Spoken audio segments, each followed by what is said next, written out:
everybody, welcome to the only project that you need to secure your cloud engineering role, or if you also need to deploy your own SaaS application onto a cloud platform, then this project, it's really hands-on and really good for you. So without further much ado, let's see what we are going to build today. So we will be building a cloud native application with AWS. We are going to deploy our infrastructure onto AWS through infrastructure as code using CloudFormation, and then we will be using GitHub Action to run the automation flow. So it's going to be our CI/CD pipeline, so they call it. So you can do the same thing, and then you can master all the concept here, and then you will be rest assured to build this project for yourself or to secure the cloud engineering role that you need. Okay, so let's go to AWS. Let me show you what we have. So AWS, there's console, and then I will try to log in. So I will try and get my logins. Here, and then I would log in. Okay. So my password was wrong, so I'll get the right password and put it in here. Nice. So when we come to AWS, now we can see I do not have any resource created. So if you have an AWS account, first of all, to follow along with this project, you need to have an AWS account, okay? I'm looking forward to make one for GCP and Azure as well. But for now, we are focusing on AWS, so you need to create an AWS account. Let's go to CloudFormation, and then we can see I do not have anything here. We go to my EC2 instances, and I have zero EC2 instances running. So yeah, why not? Let's try and see what happens when we try to run a deployment. So I'll go to my deployment here, my CI/CD pipeline here, and then I will run deploy application. So we are going to deploy our cloud native application. So first of all, what our script is going to do is going to pick up our script and validate our CloudFormation stack. So it's validating. Let's see the logs. Nice. So once it's doing it, then we will also go to AWS and then go to CloudFormation. So once it begins to create the resources, then we will see how it is done. So yeah, the validation process is done. So now it move on to the deploy.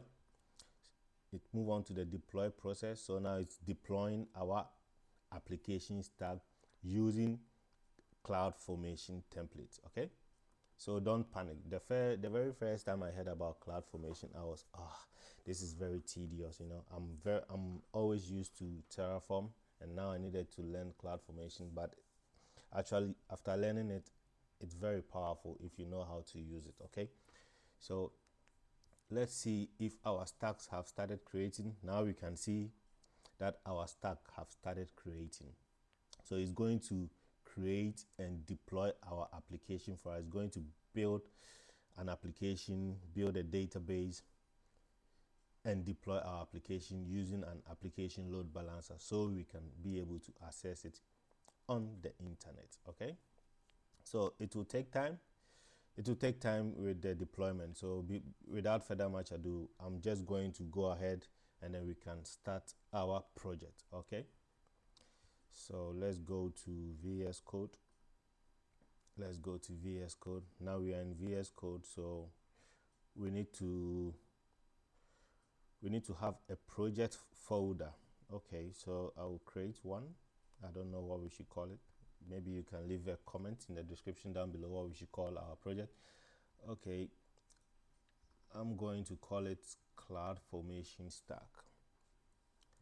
CloudFormation Stack, and then I'll be able to open it here in my VS Code. So go to Documents, and then it is Tutorials and CloudFormation Stack. Okay, we are going to build our own project from ground up, okay? So you know how it is done. So first of all, I recommend doing the GitHub part first so that we can ensure that we can be able to run the same flow as I have done, because at the end of the day, you want much more automation, okay? So the first folder we need to create is something called .github. In order to use GitHub Action, you need a folder called .github, and then you need workflows. Nice. So inside workflows, then you can have many files that you want, okay? So we are going to have a file called deploy.yaml, okay? So I will go here, I will look for some code to copy. So let's go and say deploy.yaml. In here, in the workflow, we have deploy.yaml. Now, in order to start our GitHub action, let's first of all go to GitHub and also create our projects. So I will go to GitHub. Let me minimize this one so that you can see. So you can see one stack has been created. So we will leave it and then I will delete it and then we will take it from there, okay? So we go back to my GitHub and then I'll create a new project. So create a new project with me. If you don't know how to create a GitHub project, you just click on the plus button here and then select new repository and then give it a name. So we are going to give it a name CloudFormation.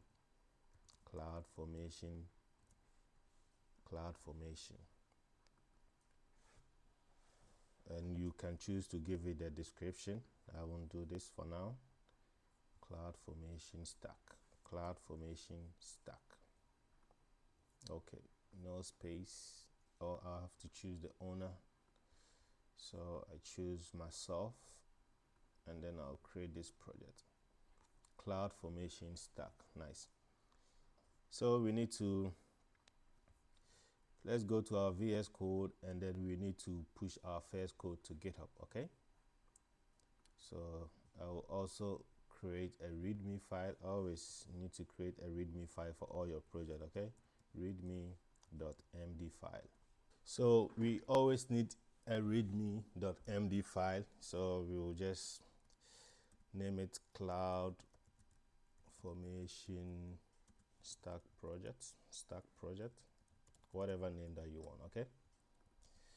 And then first of all, let's push the code to our GitHub. I will close my codes here. So git add all files. Oh, Jesus Christ. Let's clear it. So git add dots for all files. Oh, we need to run git init first, okay? I don't know where my mind is today. So git init, first of all, we initialize git in our project and then git add all files and then git push, okay?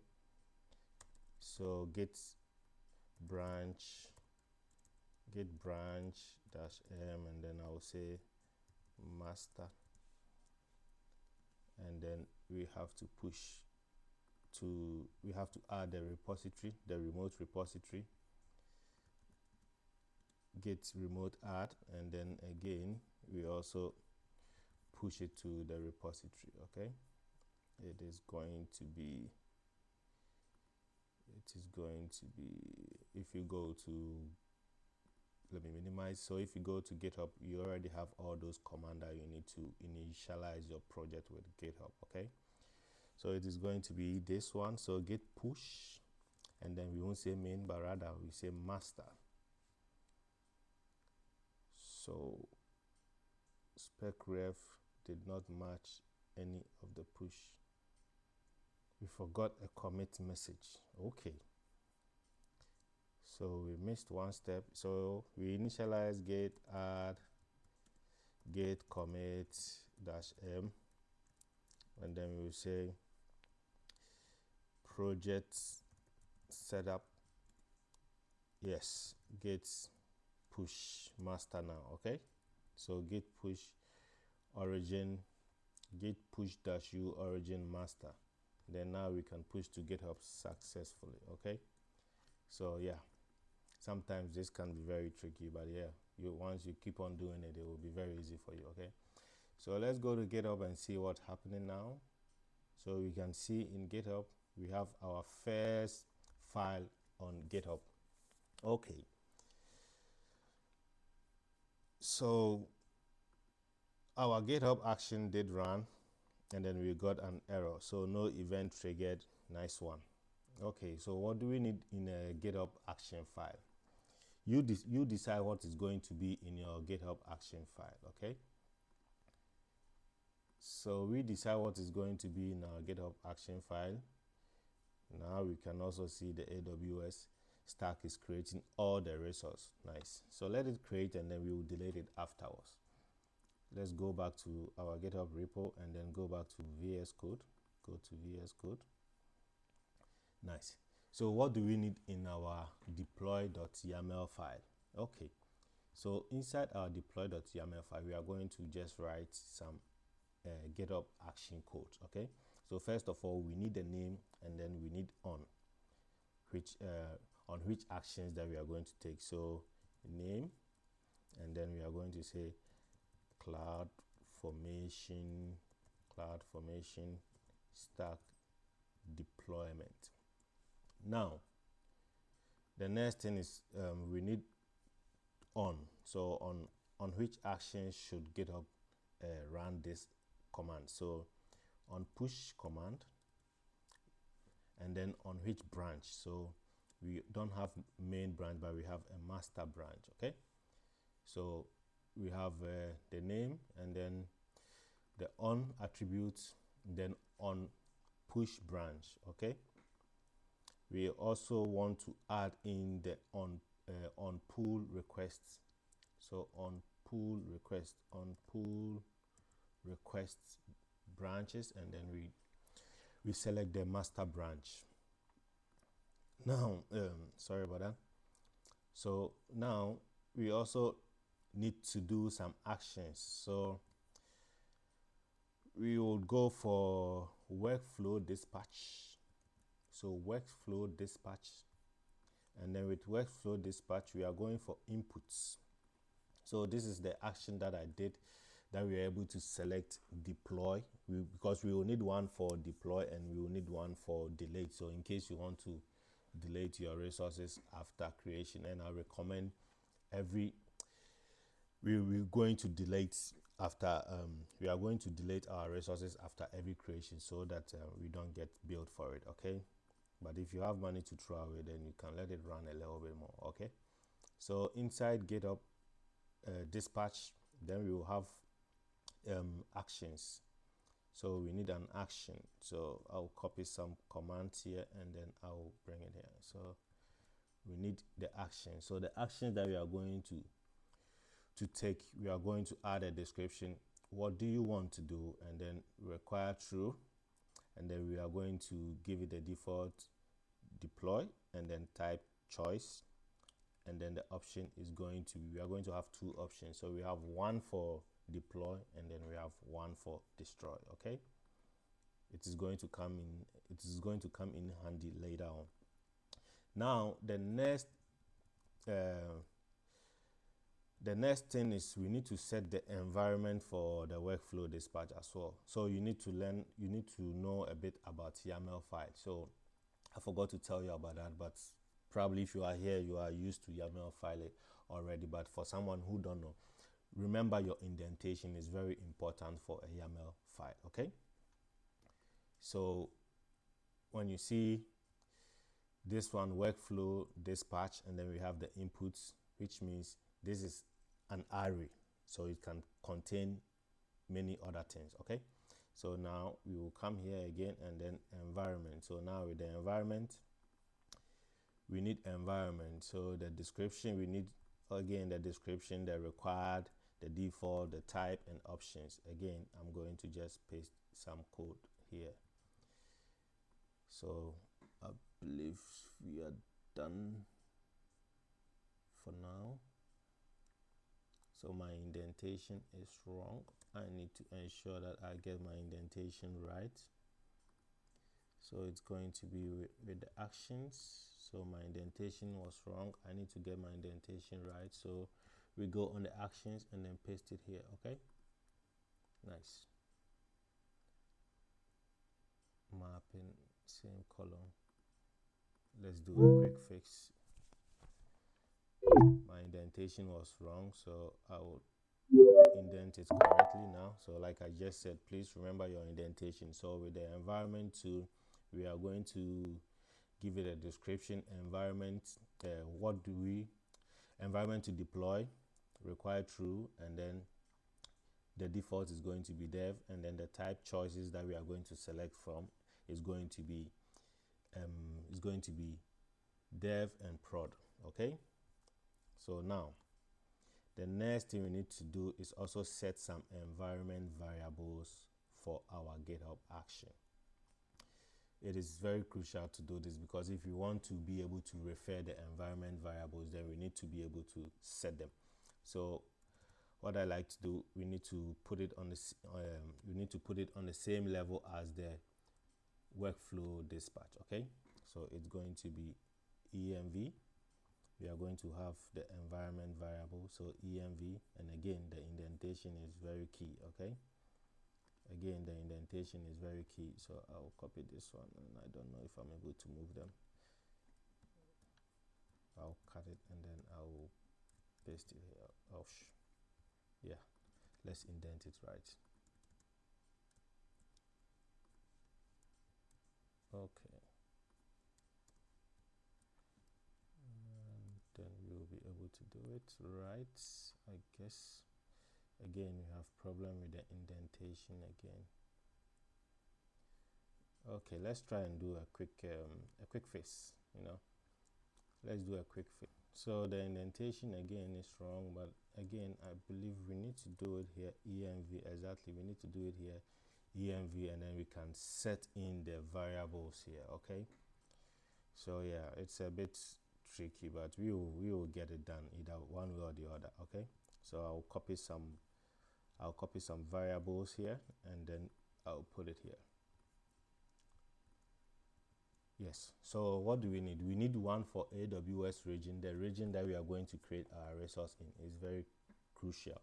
And then we need the access key ID, and then again we also need one for the secret access key. Okay, so that we get all the permissions to create the resources on AWS. Okay, so if you go to AWS, you can create an IAM user and then be able to get the secret access key so that we can use it. Okay, I already have mine, so I would copy them and then I will show you what to do in the next field. But first of all, I want to ensure that our GitHub action workflow is intact so that we can move on to the next. So the next thing is the jobs, so it can stop nagging us about the error we have over there. Okay, so we need the jobs. So the first job we are going to have is to validate.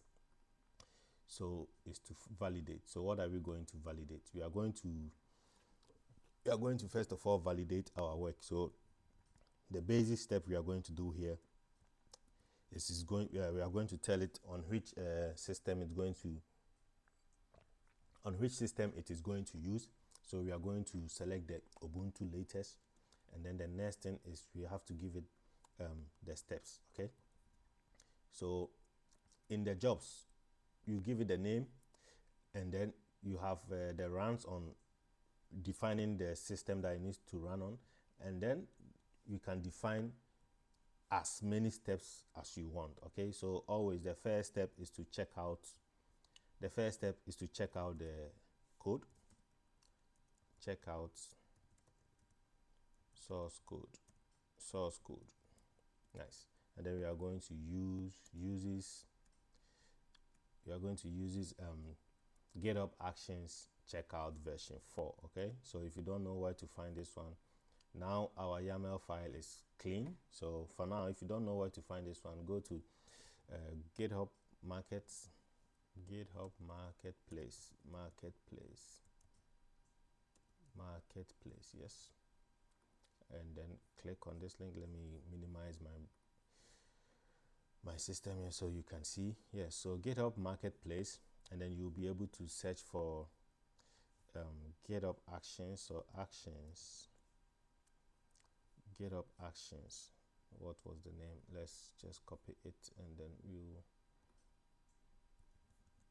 check out actions. So it was checkout actions. Okay, so I'll minimize it, and then I'll go to checkout actions,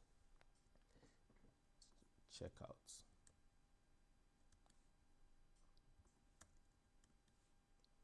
So checkout, exactly. So if you go to checkout, then you can see. So even now we have version 6 now, okay, and I'm using version 4, which means I'm using the older version. So again, I'm going to just change it. Okay, so if you come here, you can see how they are using it.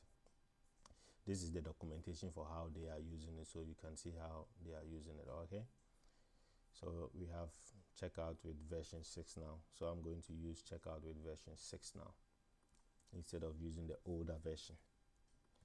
Now I will save my file, and we are done. For the first step, the first step is to configure the GitHub workflow. Okay, so let's run our commands: git add, git commit. Always give a good commit message. Okay, so initiated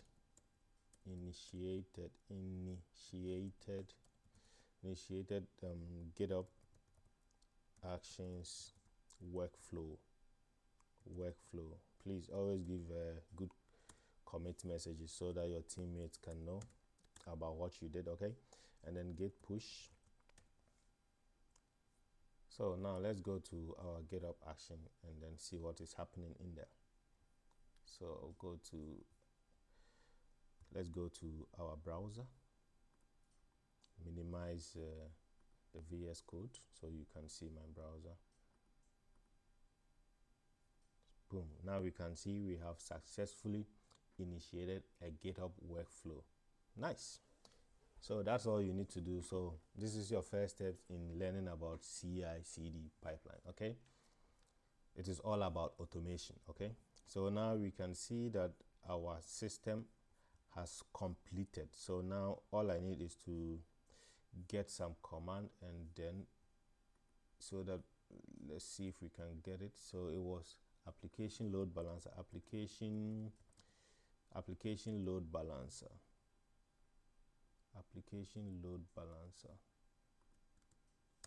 load balancer. Let's see what we have here. Application load balancer, load balancers. Now we have one here, and then let's see the endpoint so that we can visit it in the browser. I want the endpoint so we can visit it in the browser. So we have one here, and then the VPC is there. Let's go inside and then see if we have the target. Okay, so we should be able to see it from here, but I will get some code and then we will get it from the CLI. Okay, so let me get some code and then grab it from the CLI.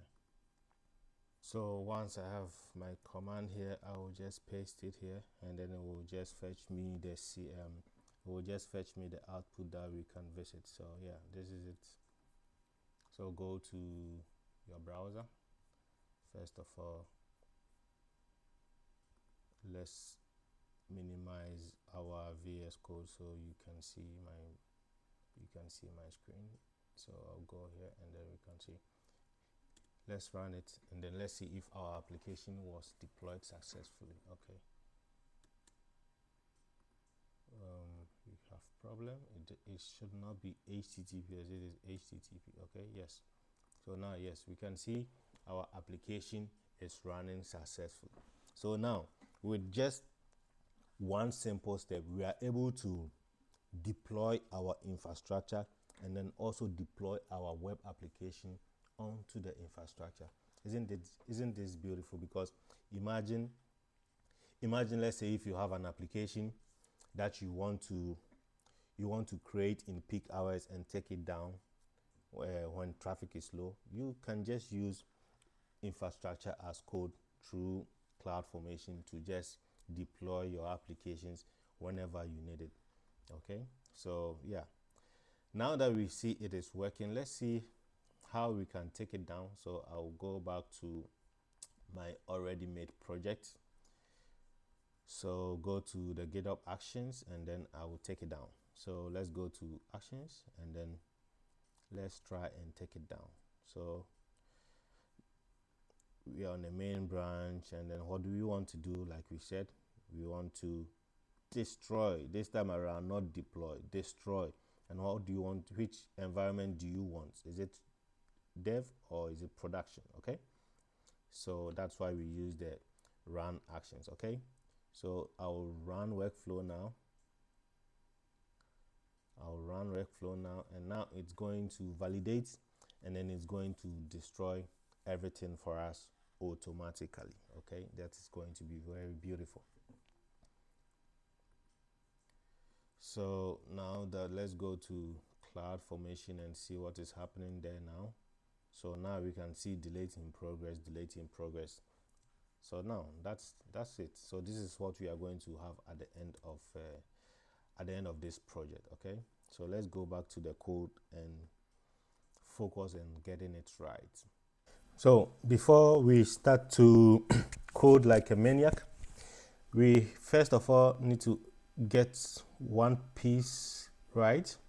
So let's go back to AWS so we can see it has been deleted successfully. So we'll go back to AWS and then go to IAM, identity and access management. So we need to, first of all, you need to create a user.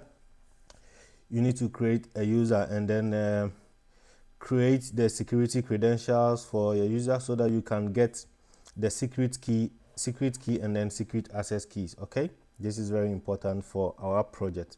So I believe it's this one. I have one for it.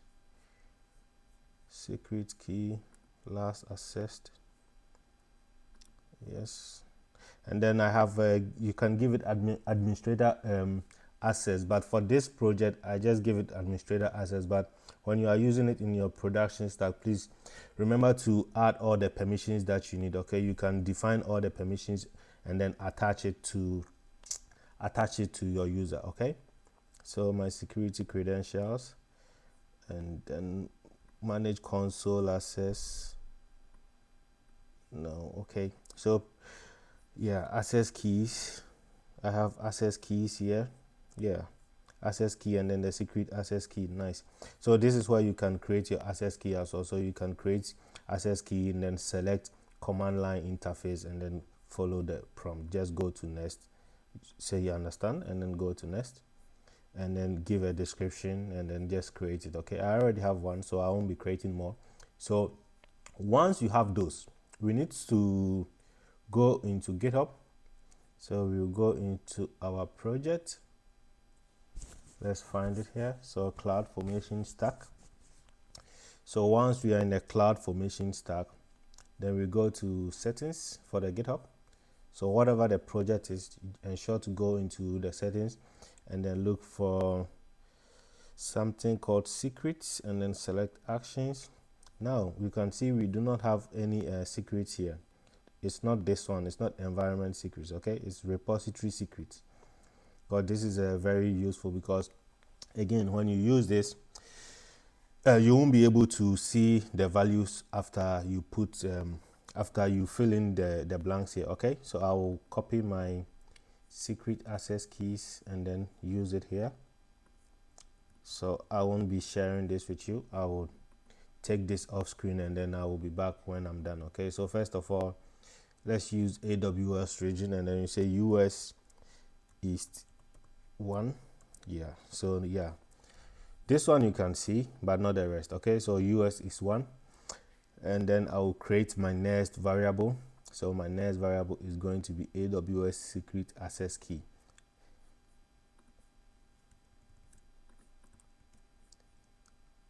And then the next one also is going to be The next one too is also going to be the secret access password. Okay, so where is my key?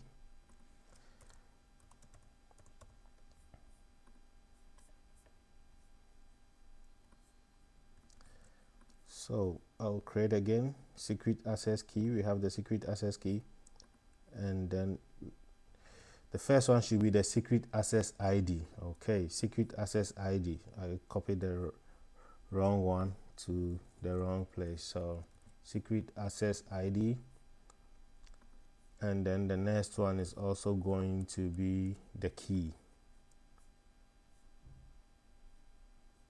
The next one is going to be the key.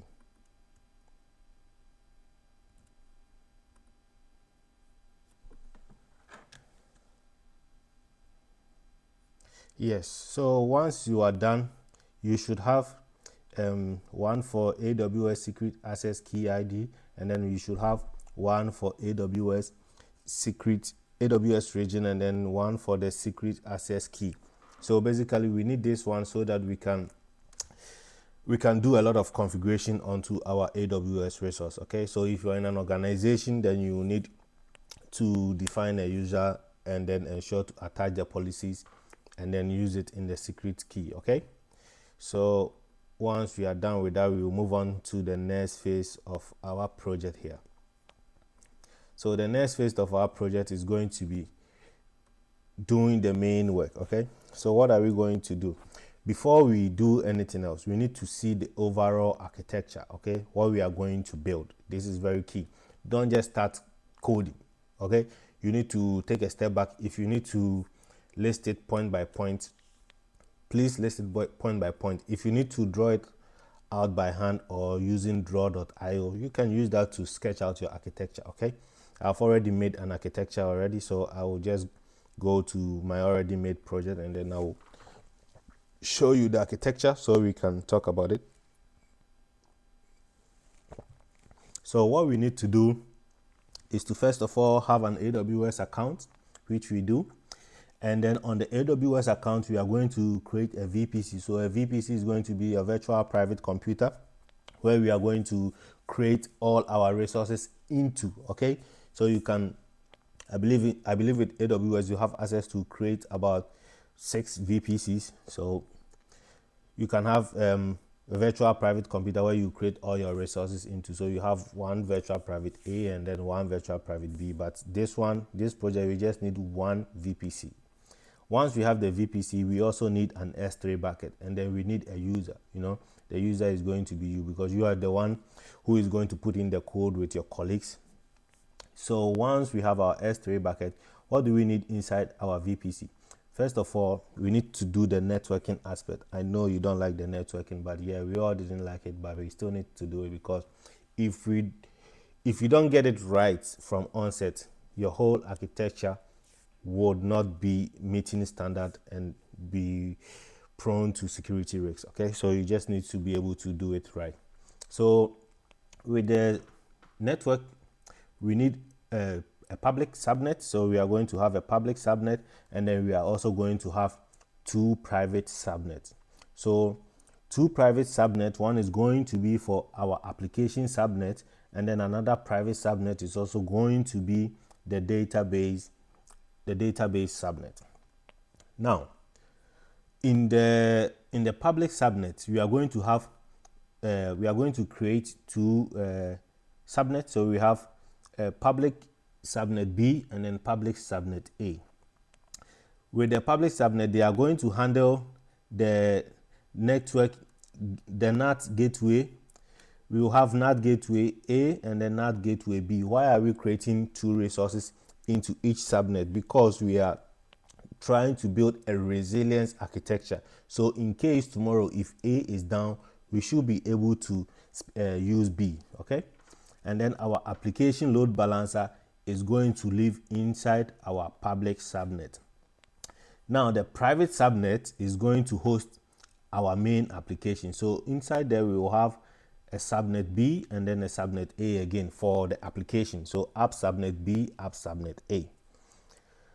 These subnets are going to host all our application, and then that is allowed to talk to the internet through the application load balancer. Once we do that, we also use auto scaling to spin out our EC2 instances.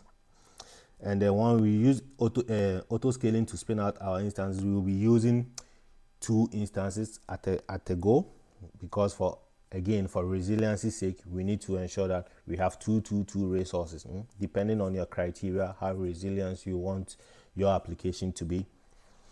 Then the next one is also going to be the private DB subnet. We are going to have DB subnet A, DB subnet B. This is where we are going to host our RDS database. Okay, so now the magic here is our DB subnet should always remain private and should not be allowed to talk to the internet. But our private subnets for the application level needs internet access. So in case we want to upgrade the server or talk to any third-party API, then we need to have internet access. Okay, but our database does not see the light of day for internet. If you do it like this, you protect your data, because securing data is very key in every system. If you don't secure your data, then I think, in my opinion, if you didn't build the application, then it's even much better. But you can also be wise to allow internet to the database, so that, let's say, your client side can talk to your database direct. But I won't recommend this. This is very bad design. Please don't do that.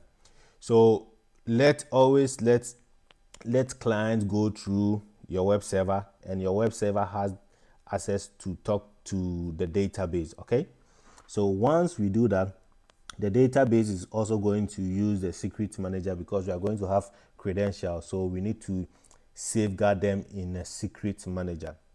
And then the next step is also we are going to do the logging of our application. Once we do all these steps, we are not done yet. We need to log our system, because every proper application comes with a login, so that you can always detect errors fast before your client even do. Okay, so let's say there has been a database pack, and then your CPU level is really high. You really need to scale up another database again, so you need to spin up another database again, or you need to spin up much more web servers to handle the traffic that you have at hand. Okay, so you can set your alert through SNS, and then we will use CloudWatch alarms. So whenever let's say we use our CPU of our systems to about 60%, we need alerts. We need maybe initial alert, and then when we reach about 75%, then we need to take some action. And all this action, again, you can automate it. You can also use API gateway to write more automation. Okay, so without further much ado, I believe this is it for now. So now having the whole overview is like a bird's eye view. Now that we have a bird's eye view, we need to go into our code to start to spin out this whole architecture. It is a lot, but I will do my best to try and make sense out of it. And if you're able to do this project and defend it, this is going to be good for you, and it is going to also speak well about you. Okay, so now we come to our code. The next thing we need to do is to create some folders here. Clear my terminal here, and then what is the next thing we need to create here? Let me access it here, and then we can say, okay, we need a folder called parameters. We need a folder called parameters, so we have to make a folder called parameters. So we will make one folder called parameters. I'll move it a little bit. So one folder is going to be called parameters. I'll come here, click on the plus folder here, and then say parameters. We create one for parameters. The parameters are going to hold the credentials for our system. Okay, so inside it we are going to have one for dev.json, and then we will have another one we have another one for prod.json. So it's just like managing your environment variable. So this is where we are going to manage it, so that we don't have to, let's say tomorrow we want to change something in our code again, then we need to go all the way inside our stack set to change values. This will be very tedious. Okay, so if you manage the environment variables in one file, then it's easy for us to access and change them all the time that we need. So I will copy some parameters and then I will paste it here, and then we will go through. So first of all we need is to define the environment. So the environment is going to be named parameter key. So the key is going to be parameter key environment name, and then the parameter value is going to be dev. So this is for a development environment, or you can have staging environment, whichever that you want. The next one is going to be a parameter key. We will have its template bucket name, and then its value is just going to be code janitor CNF templates. The next parameter is going to be for our database. So the database name is going to be appdb, and then the parameter key is going to be db username. The value of it is also going to be appadmin. Now we need to set the parameter key. The parameter key is going to be alert email, and then we can put the email of our choice here. So this is the email for your developer or whoever is going to administer your system. Okay, so your sysadmin. Now the next place is also going to be the parameter key. So this is where we enable HTTPS as well, but then the initial value is going to be false, because we are not going to add the complexity of HTTPS now, but we can look forward in upgrading the system much more later. Okay, so now let's focus on getting something done right. We will do the same for prod.json. So this one was for, it should have been for prod, but then it got to prod instead of dev. So now we go into prod, the same, and then the only value I need to change it is prod. Okay, so that is different for now. So if it's production level that you are going to do, then you have the production values here, and then this one contains our development value. So these are the development values that I've chosen, and then this is also the development values for the production level. Okay, so now that that is out of the way, we need to go on to the biggie. So the first thing is we need the template structure. So we need the template structure. So we need also another folder called templates, new folder, and then say templates, then I'll give it template structure,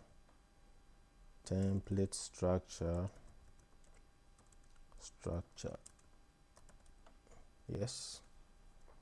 Once we have our template structure, I like to keep my folders very neatly and organized, so I'm not just going to put everything in a junk file. You know, we need to also be able to have separation of concern. So tomorrow when something breaks in the ALB level, which is the application load balancer level, then we are going to know, okay, it is with the application load balancer. So that's where we need to do our debugging. Okay, so first of all, inside the template, the first thing we are going to do is with the network. So that is key. Remember, we need to create the VPC and then the private and public subnet, and then all the subnet we need inside those private and public subnet as well. Okay, so you have the network here, and then inside the network, then we are going to have what we will have here is also the network.yaml file. So we will create our first YAML file, network.yaml file. That is our first YAML file to deploy our CloudFormation stack. So what do we need? How do we define a CloudFormation stack? This is good. First of all, let me see if I'm able to move my screen a little bit. So now it's good. So the first thing we need to do to define a CloudFormation template. This is how we are going to define a CloudFormation template. First of all, you need the template version, which is going to be AWS template version. So you need to use this version 2010-0909. And then the next thing is the description. We need the description. Remember, it starts with capitals, okay? Description. And then we can give it the description that we want. So it's going to be CloudFormation template network, not this one. Network stack for CloudFormation stack. Nice. You can give it any name that you want, okay? And then the next one is going to be the parameters. So the parameters that we are going to use in this stack set. Parameters. The first one is going to be the environment name. We need the environment name. And then remember the indentation is very important, okay? So it's going to be type string. A type is going to be string. Description is going to be environments to deploy. Environment name is going to be environments to deploy, whatever description that you want to deploy, dev or prod. Good. Now, what is the default going to be? The default is going to be dev. So our default is going to be dev, and then the allowed values that we allow for the environment parameter is going to be dev and prod. Okay, so these are the values that we allow. The next parameter resource that we need is the VPC. So we need VPC. We need the VPC CDR. So we need the VPC CDR block. This is also going to contain all our IPs. So type is going to be string, and then description is going to be CDR block for VPC. I'll remove this one. Then the default IP that we are going to choose, default is going to be 10.0.0.0/16. Nice. The next aspect we need is also the public subnet CDR. So we define the public subnet A CDR. So we remember we need two public subnets so that we are building a resilience architecture. So public subnet A, and then the CIDR. So it type is going to be string, and then the description is going to be CDR block for public subnet A. So with the public subnet A, the IP for the public subnet A we are going to choose is 10.0.1.0/24. give us 250 IPs. And then the next one is going to be public subnet B CDR. It type is also going to be string. The description again is also going to be public subnet B, and then the default is going to also be default. It's also going to be 10.0.2 and then also 24. The next public subnet. Again, now we have public subnet A, public subnet B. Remember, when somebody asks you, why do you have two public subnets? Remember, it's for resiliency, for failover purposes, okay? So the next thing we create is private app subnet A. So we need also one for private app subnet A CDR. So type is also going to be string, and again the IP address for the private subnet A is going to be 10.0.11.0/24. The next one also is going to be private subnet B, and then the type is going to be string. Again, description, give it a description, and then the default value. It's very repetitive, but you need to do this, and when you do this once, you just maintain it over time, okay? So we have it IP is going to be 10.0.12.0/24, and then the next one is also going to be the private subnet for the database. So remember, we need private app subnet. This is where we are going to deploy our web applications into. So if it's our backend or client-side application, we are going to deploy all our application into the private subnet, and then for users to access our application, they need to go through the application load balancer. Okay, so when we get there, we also take time and give it a deep dive. Okay, so the next one is private DB subnet A CDR. Nice. It type is going to be string, description again, and then the default is going to be, so when you say the default, that is the default value that it will use. Okay, so 10.0.21.0/24. Remember, you can choose any IP you want, okay, but you just need this 4 octet notation. Okay, you just need 4 octet notation, that's all.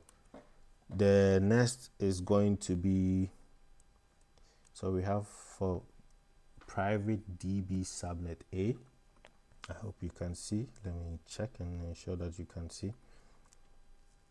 Yeah, you can see. So the next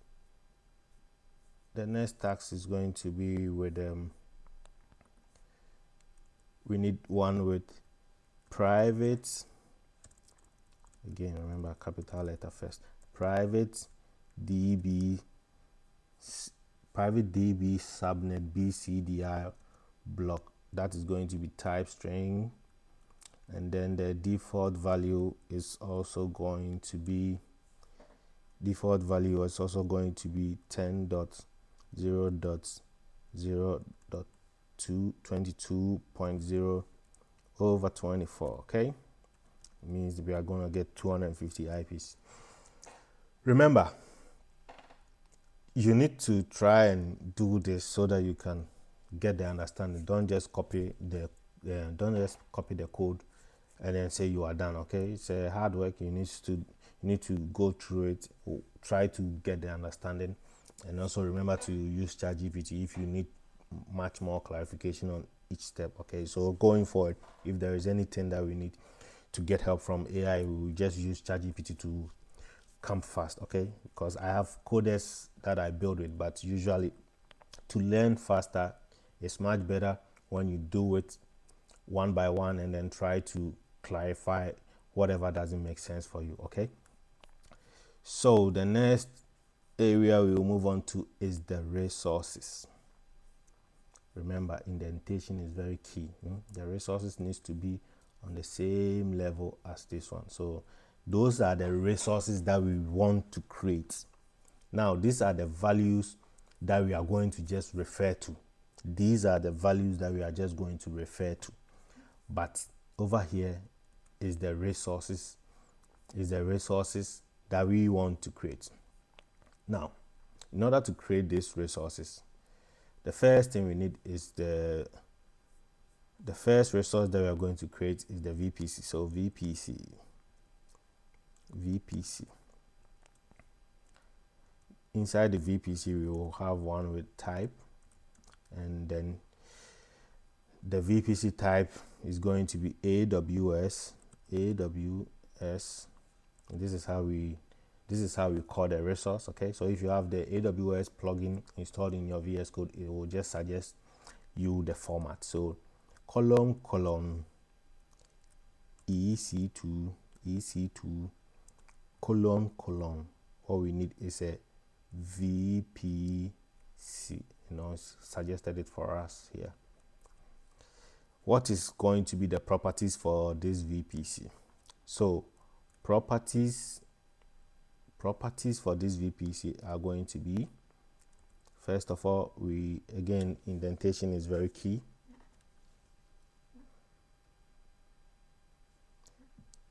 Indentation is very key. So we need a CDR block, and then we are going to reference the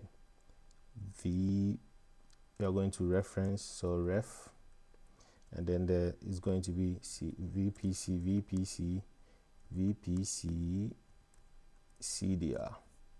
Remember, again, this is where we defined it. Okay, since we use it, it's not giving us this warning sign. Okay, now we use this one, so the warning sign is gone. So the VPC CDR is going to be 10.0. Again, you see, now I made a mistake here, so it's good to say 10.0.0.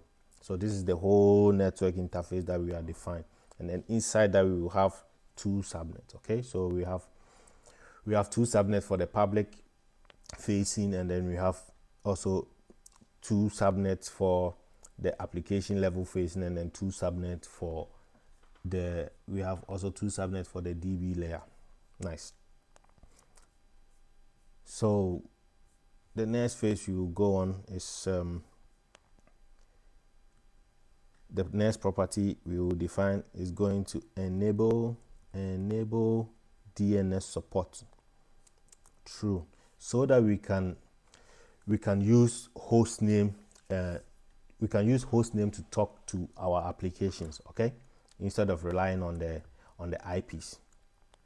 The next thing we are going to do is also enable hostname again. Nice. So once we do this, then we have the possibility to use the hostname to communicate instead of relying on the IP. Okay, so because the IP could change and then the hostname never change. Okay, so the next thing you need to do is tags. This is very important. Please remember, tags are very, very important. If you want to be a good cloud engineer, you need to love your tags, because this gives you a vivid description of whatever you created, and also helps you in debugging processes as well. So the tag is going to be key, and then the value is name, but then the key and then value is going to be value is capital V. Okay, it's capital V. And then what is the value that we are going to refer here? So we are going to substitute the environment name and then append just VPC to it. So if the environment name is dev, then dev VPC. If the environment that we are deploying into is prod, then it is prod VPC. Okay, why this error? Yeah, we are not done yet, so yeah, probably that's why. Let's move on. Okay, length. Okay, let me try and see if I can fix this with just a quick fix. For now, you shouldn't see that, but sometimes when we are not done, it will just keep throwing out errors like that. No problem. So let's move on. The next phase is going to be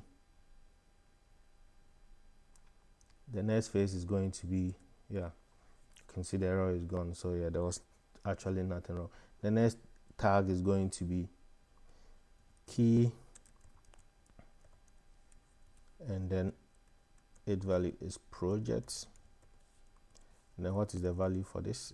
The value is going to be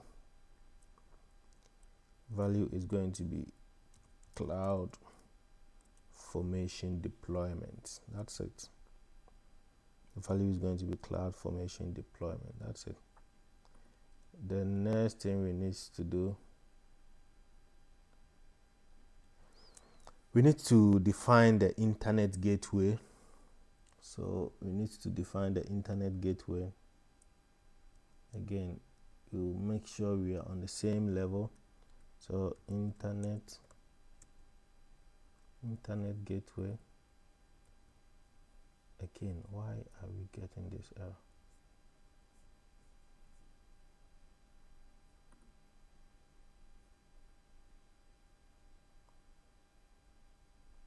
Must start with a semicolon. Yeah, of course it does start with a semicolon.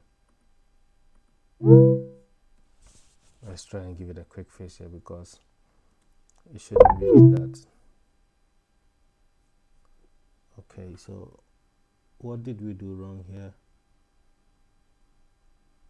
Sometimes my VS Code is acting very weird because there's actually no difference between these values. If anyone can see something, just mention it in the comment for me. Okay, now I see. Okay, because the indentation was wrong. Yeah, of course, like I keep saying, the indentation is very key. Okay, because if you do this manually, you are going to face all these problems. So it's all good. It's all part of the learning process. Okay, so the next thing is the type. You need to define the type. So with the type, you call again AWS ::EC2. So AWS ::EC2, and then we go to the internet. If you go to the CloudFormation for AWS, you'll be able to get all these references that we are using here. Okay, but because I've taken time to do it again, I'm not going to waste your precious time. So the next thing is internet gateway. That is what we need to use here. What are the properties going to be? Again, with every resource. So the next resource is internet gateway. Properties for this internet gateway. We are going to have a tag. The tag is going to be of a name, and then its value is going to be, again, the environment, and then internet gateway. So IGW, internet gateway for the abbreviation. Okay, the next thing is also the key for project, and then its value is CloudFormation deployment stack. Nice. What is the next resource we need to create? The next resource we need to create is attach internet gateway. You need to attach internet gateway.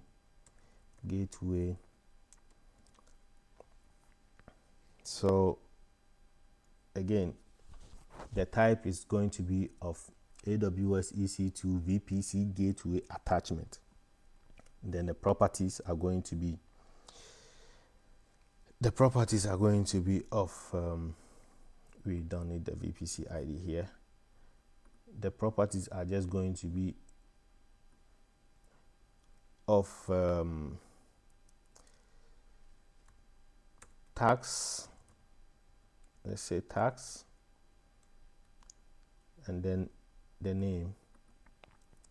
So we have name, and then again environment, and then the internet gateway attachment, same for the project as well.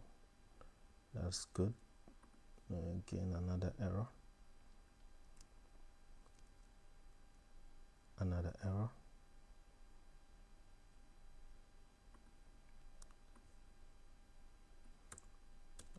How are we getting this error with this indentation? I'll take my time again. So tax.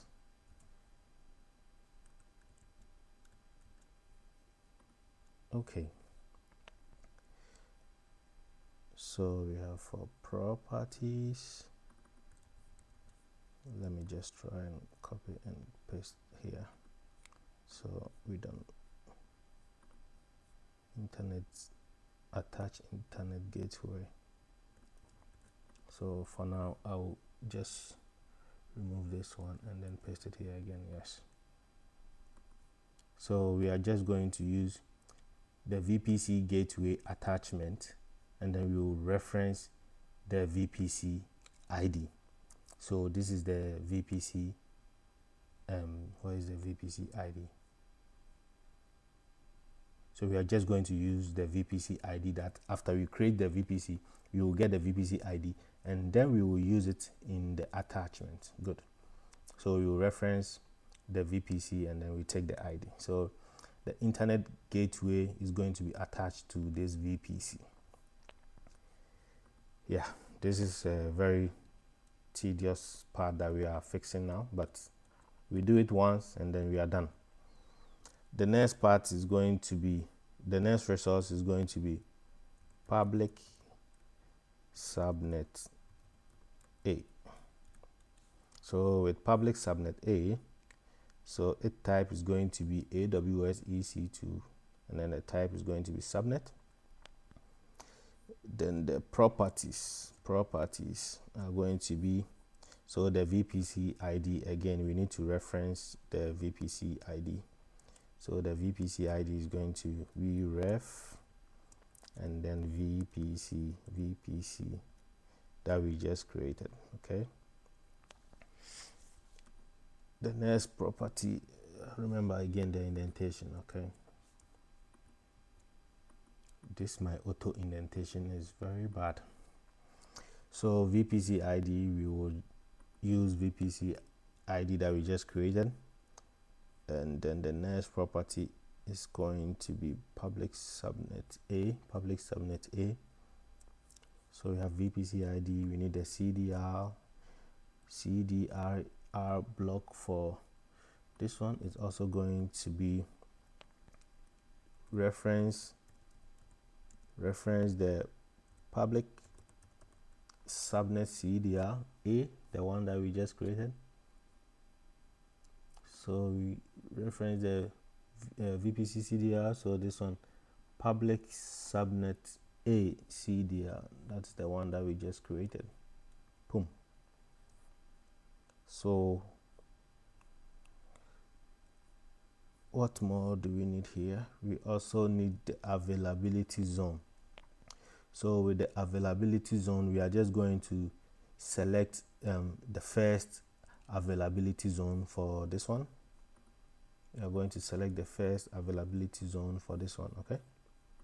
So that is it. So the availability zone, we tell it to select the availability zone, the first one for this for public subnet A. Okay.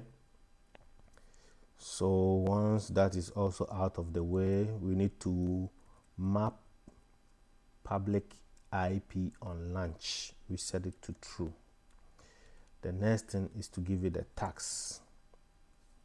So the tags are key, name is there, and then the environment. We are going to replace this environment name, which we have already defined up there, as I've already shown you, with public subnet A.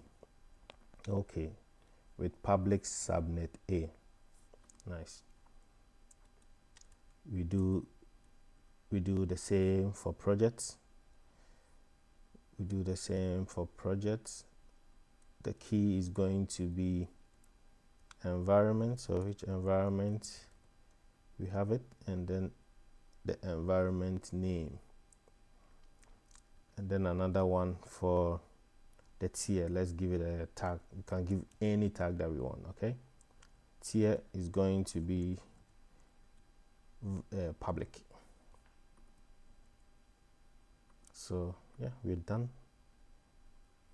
We are done with the public subnet A. Let's do one for B. So I will copy this one. We need to be smart, so we copy this one, and then we just paste the values here. Because we've already defined for A, we need one for B. So one for B. The subnet is the type is the same. The VPC ID is the same. The CDR block is not going to be the same. This is for B. Okay. And then the availability zone that we are going to select, because we've already selected the one for the first one for the public subnet A, we need the number one, we need the number two for, we need the number two availability zone for this public subnet. Okay, and then we also set the map on launch to true, and then we give again tags. So this is just B, and then the environment name, you grab the environment name the same, and then the tier is also going to be public. Nice. Now we need to define one for the private. Again, we need another resource for the private. So the next one is with the private app subnet. So remember, it's for private app subnet A.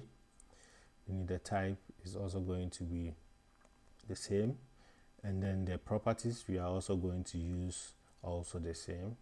Now the CDR block, we are going to reference the private app subnet A CDR block. Again, with the private subnet, we again select the first availability zone. So if you know a little bit about coding, then you need to know that the 0 index is just the first item in the list. Okay, so we select that one, and then we put the map to false, because this is private subnet. We don't want to map the public IP on launch. Okay, and then the tags, we just give the tags as well. So the tags, remember the tag, the indentation, the tags are going to be the same. So private app subnet A. Once my system sees that I've done the first few samples, then it can always help me do it fast. Okay, so the next one is also going to be the environment. Again, you give the environment name, and then the tier is also private. Nice. So nice, we are done. So this is going to be private app, so we give it, call it private app. The next thing we will do, let's see, the next resource that we are going to create again is the private app subnet. So private app subnet for B, the same, we do the same. Okay, the CDR block, you use the private app subnet B, which we already defined up here. Private app subnet B that we already defined up there. And then we will select the availability zone. We select the second availability zone. Again, in an array, the number 1 stands for the second item in the list. Okay, so map it also false, because this is a private subnet, and then give it the tags as well. Tags as well. Yes, private app. Nice one. So the next one, again, we need a private subnet for the database. So remember, we have a public subnet for our application load balancer, which is going to be internet facing, and then the private subnet for holding for deploying our applications, our web applications into that private subnet, which is the private app subnet, so the A and B. And then the next one we need also for the database. Okay, so we need one for database. So whenever you build an application, we need one for database and then one for the app service. The next one is app DB subnet A, and then the type EC2, and then we reference subnets, and then we will use the VPC ID. So we are creating it into this VPC ID. Okay, and now we will reference the availability zone again. So we select the first availability zone for the private DB subnet A, and then we will again put the map IP on launch to false. Then we will also give tags here as well. Here is going to be private DB. Nice one. Let's do one for the private DB subnet B. So again, we reference the CDR block that we already created here. So now we can see we've used all our CDR blocks here. Yes. So that's it. Availability zone, select the second one, map false, and then we give it the tags again. So yeah, speed is also very important these days. Whenever you build an application, remember speed is also very important these days. Now the next thing we need to do is to create a public route table. We are not done yet, so don't laugh, okay, or don't smile. We need to do more. So public routes table, so we need the route table. So we are going to use EC2 route table, reference EC2 route table. We will create this route table into this VPC, and then we will give it the tag. Yes, we will give it the tags here. Nice one. So the environment is going to be tier and then public. Yes, nice. So we have route table, public route table for our public facing subnets. We need another one. So public route, public default route. So the public default route is going to be public default route is going to be, we also use the depends on the, so for the public default route, for it to be created, we need to ensure that the attached internet gateway has been created before. So where did we define the attached internet gateway? So attached internet gateway must be created before we even reach down here, to defining our public default route. Okay, so what is it going to be?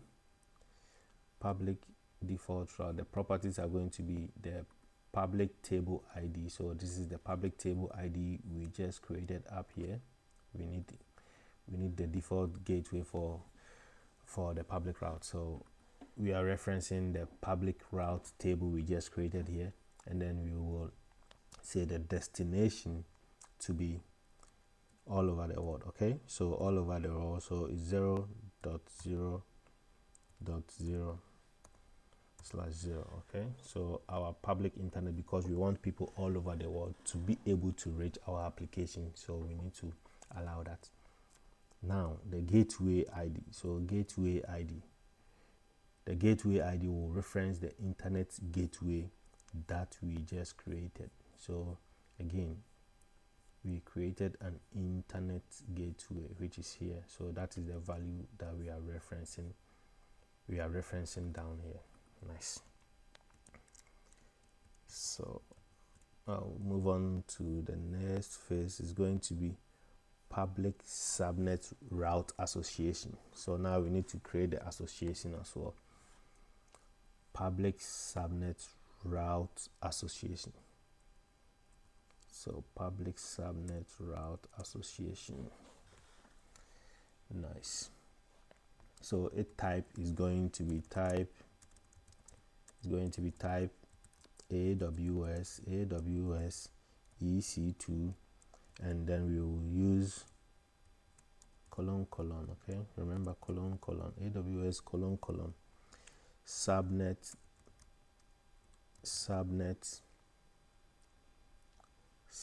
route table association. Okay, so it's subnet route table association, and then route table ID is just going to be the public route table that we just created, and then the subnet ID that we are going to reference is the public subnet A ID. Okay, the next phase we need to do is do the same for the B as well. So we did for public subnet A route association, we need to associate the B as well. We need to associate for the B as well. Now we have done the association for the B as well here, just like we did for the A. So we again need an elastic IP for our system. So we need a NAT elastic IP. So NAT EIPA. So we need a NAT EIPA. We're going to get an elastic IP for our NAT gateway so that our private subnet for the application level can talk to the internet. So the internet can talk back to our private app subnet. Okay, it's very tricky, but take your time to understand it here. Whenever we are creating the application, we need internet for our app servers in the private app subnet. So we need to create a NAT, network address translation, elastic IP, elastic IP for the subnet A. So we will give it A here. You can give it whatever name you want here, okay, but this is how it works. So the type is going to be AWS EC2 and then elastic IP, and then it depends on internet gateway. The properties are going to be the domain VPC, and then we will give it the tags here. Very simple. Okay, very simple. Now if you do for whatever you do for A, you do for B. So if you have twins, you need to make sure that whatever you do for twin A, do the same for twin B. Okay, otherwise twin B will be sick. Please remember to take care of twin B also. So NAT EIP for twin B, and then again the same, depends on attached internet gateway, and then we won't use any address here, so just the tags. Give it the tags here, and then we are done. We are done for it. Nice. Now we need to define a NAT gateway for our subnet A. Now we define a NAT gateway for our subnet A. So the type is going to be AWS NAT gateway. We are going to use the NAT gateway, and then the properties are going to, we are going to get the attribute for the NAT EIP dot association ID dot allocation ID. So this one that we just created, we will get the allocation ID, then we will use it here for the allocation ID. Okay, then the subnet that it needs to be created into the public subnet A, and then again we will give the tags here. Remember, if you give twin B, if you give twin A food, give twin B food. Okay, do the same for the brother, which is the network, the NAT gateway for B. So we are done. We are done for this side. I believe we are done for the NAT gateway, but we are not all the way through yet. We need some for the private route table as well. So let's create private app route table A, so that we can route traffic in the private, at the private level as well. So private app route table A, then the type is going to be route table. So AWS EC2, then we use the route table. The properties, remember, are going to be referencing the VPC that we are going to use. VPC. Nice. Once we do that, let's give it the tags, and then we are done. So the tier is also private app. You can give as many tags as you want. Okay, and then we will do the same for private app route table B as well. Private app route table B, again, the type is going to be route table, and then the properties are going to be VPC ID. So which VPC we are going to use? So we need to reference the VPC that we just created. VPC, nice one, and then give it the tags. Nice one. So we are done for private app route table B. Now we need to create private app route A, and then private app route B. Okay, so a lot of networks that we are creating here, but we need to do all of it. Okay, so the next one is private app route table A. So private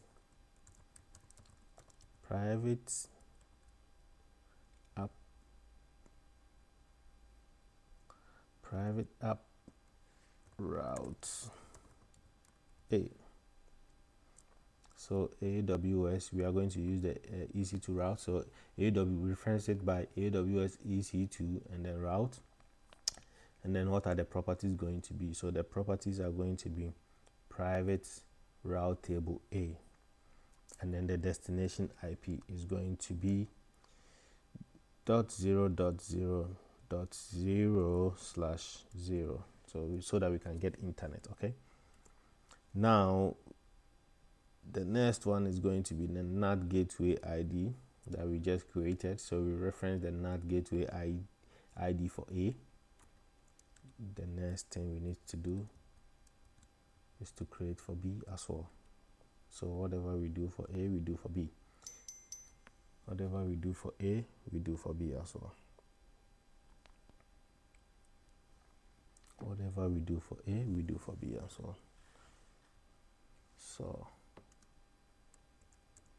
destination CDR block, and then the IP address. So destination CDR block, and then the IP address is going to be 0.0.0.0/0. So the NAT gateway ID is going to reference the NAT gateway B. So we did it for A, we do it for B. Okay, the next one we have to do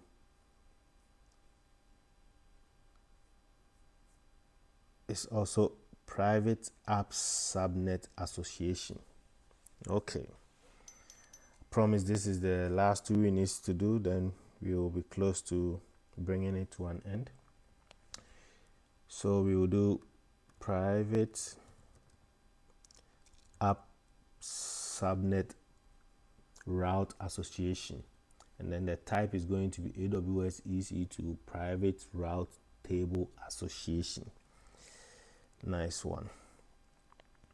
What are the properties we can define here? So properties, and then we will say properties that we can define here. So it's going to be here, subnet ID, private app subnet A ID, and then route table is going to be private app route table A. Nice one. So we are done for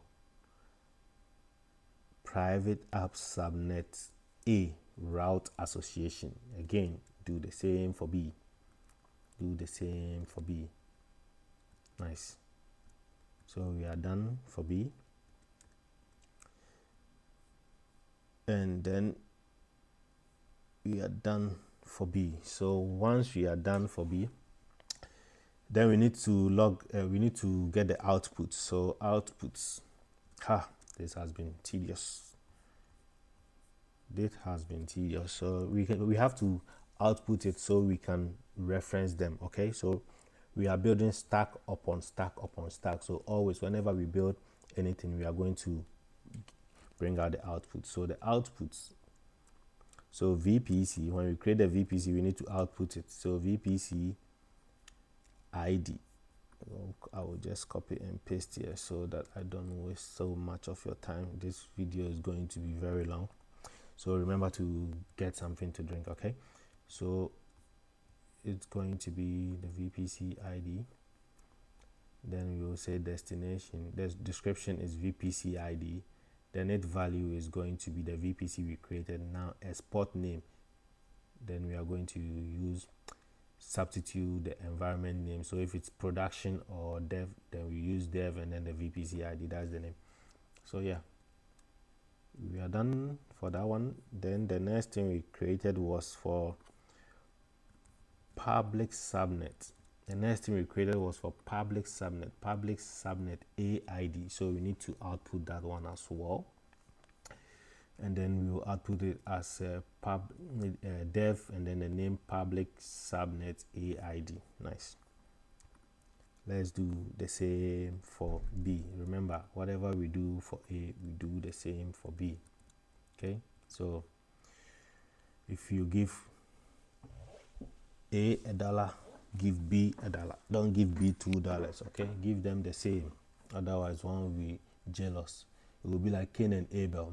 I don't know if you know that story. It will be like Cain and Abel from the Bible. So the next thing is going to be, again, private app subnet. Private app subnet. So we will again indentation problem. Yes. Remember, indentation is very key. So let me make some space here so my code is nice. I like to make space. It's not about the niceness of the code, but it's about the functionality of it. Okay, so private app subnet A ID, but also remember the beauty is also part of it. They will tell you it's not about the nice of the code, but still, if the code is not nice, they will say, oh, your code is not nice. Remember to write nice code. Okay, so private app subnet A ID, we will also get it here, and then also we will do the same for the private app subnet B. Again, let's make the indentation right. Get the same for private DB subnet A. We get the same, then export the name. Now the next one is for DB subnet B. Also export the name here. Get the values out here. And then the next thing we need to do is also the internet gateway. We need to output its value because we will use it. Internet gateway, output the value here. This is how we output the value again. Get the description, the value, and then export the name. Okay, then the next one again will be for the NAT gateway. We need to export the NAT gateway as well. NAT gateway, let's export it as well. Let's export the NAT gateway as well. Export it. For NAT gateway B, do the same. NAT gateway B, ensure to do the same for NAT gateway B. NAT Gateway BID. And then we need the last two. This has been a lot of work. So now we will also go down here and paste it here. So the private app route table ID, we need to get that one as well. And then we need to get it for the table B. Okay, the route table B, we need to get that one as well. Then we are done. We are done with our work. We are almost done with our work here. So once we are done like this, then the next thing we need to do, we need to try and validate our work. Okay, we need to try and validate our work. So first of all, let's check the status. First of all, let's check the status. So clear my screen, and then this is how you check the status. So run this in the CLI, ensure you have AWS CLI already installed, and then configure AWS CLI. If you don't know how to do this, please comment in the description down below, and then I'll be sure to make a video about it. So AWS CloudFormation, you can also add ChatGPT for it. It will just give it to you fast. Okay, AWS CloudFormation describe stack. Then the stack name.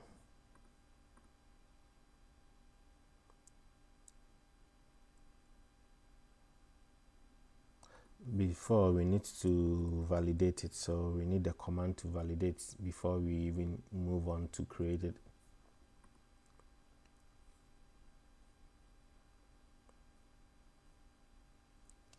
Let me try and see if I can find a command to validate it so that we can use it.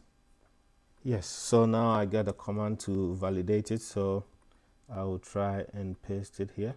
So it is AWS CloudFormation validate -template. Okay, then we want to validate the body. So this is where we need to ensure we go into that file. Okay, so we need to ensure we are in that file. Okay, so before we do that, let me go out from here and then ensure we open a new terminal in the network folder, and then paste the code. All you need to do is to change the file here to network.yaml. so let's see. So no errors, so everything was done good.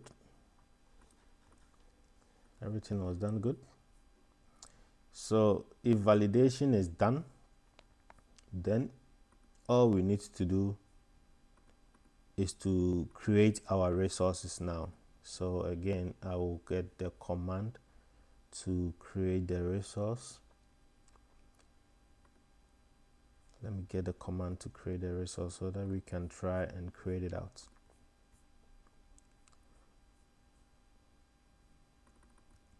Yes. So in the same terminal, clear the screen. I have to make it bigger again so you can see. Clear the screen. Let me check if you are able to see. Yes, you are. So I will paste it here, and then to create it, we just say AWS CloudFormation update stack. Now we need the one to create the stack.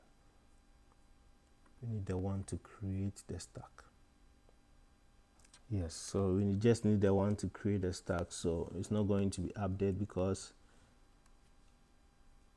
the resource does not exist, so we need to create it.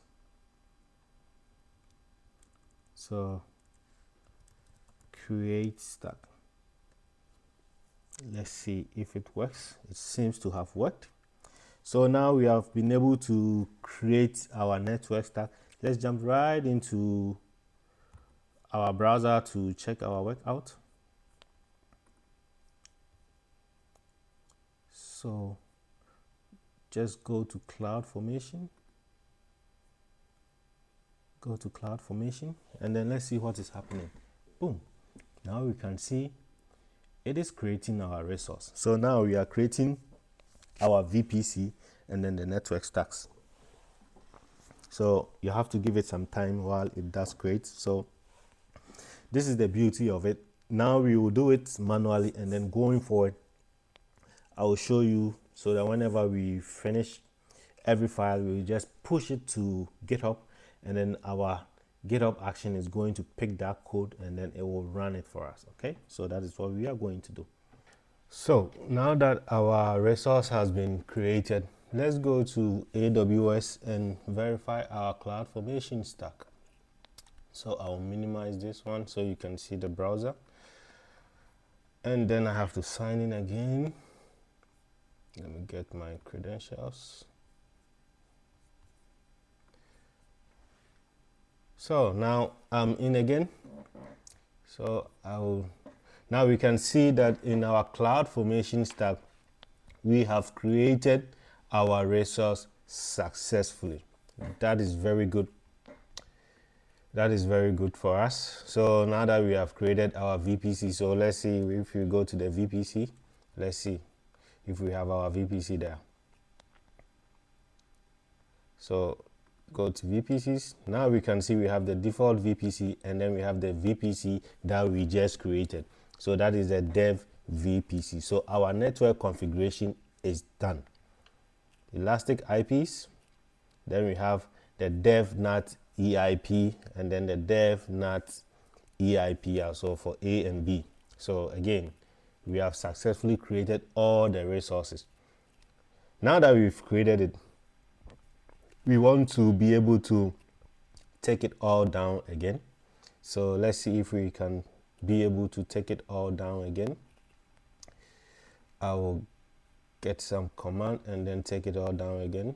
So first of all, let's try and work with ChatGPT so we can go fast. Okay, so these days you don't have to build alone. You have AI that you can work with. Okay, so I will go into my folders, and then I will look for give me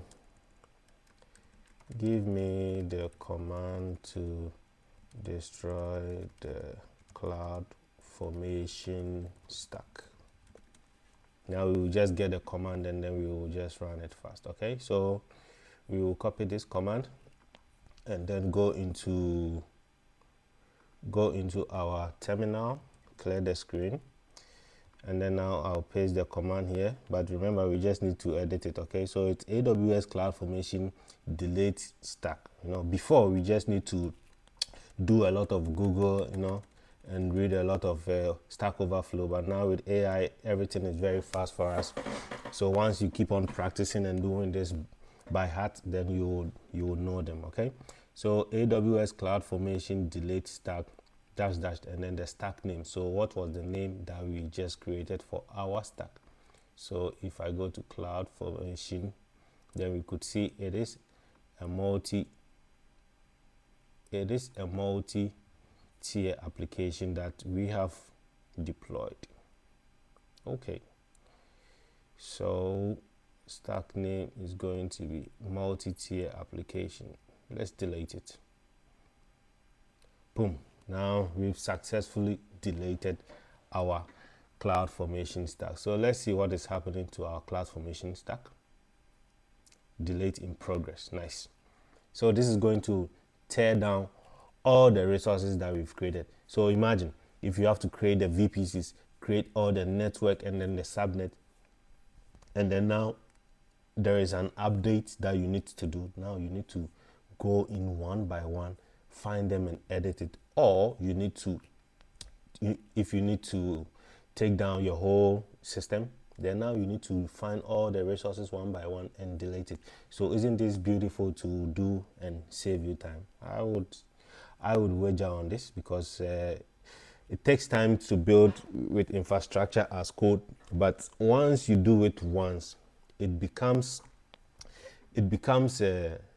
very easy for you. And then again, it's easy to maintain. And now when we use GitHub to also version our CloudFormation stack, again, now we have version control for our infrastructure as code. This is very beautiful if you can do this once and then spin it whenever you need it. Okay, so I would so the next thing we need to do is to create a path where we are going to put everything together. So we need one way that we are going to put everything together. Okay, so we need a file called, not in network but definitely in the root folder, we need a file called main.yaml. So we are going to wire everything together now. So now that we are going to wire everything together, again, we are going to define the resources. Let me try and see if I can move it a bit so you can see my screen well. Well, maybe you can see much better now, yeah?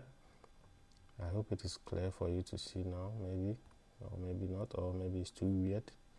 Let me check it out. Maybe it's too weird. But I hope as it was before you could see. If you can't see, please let me know in the description so that I would take it down. Okay, so it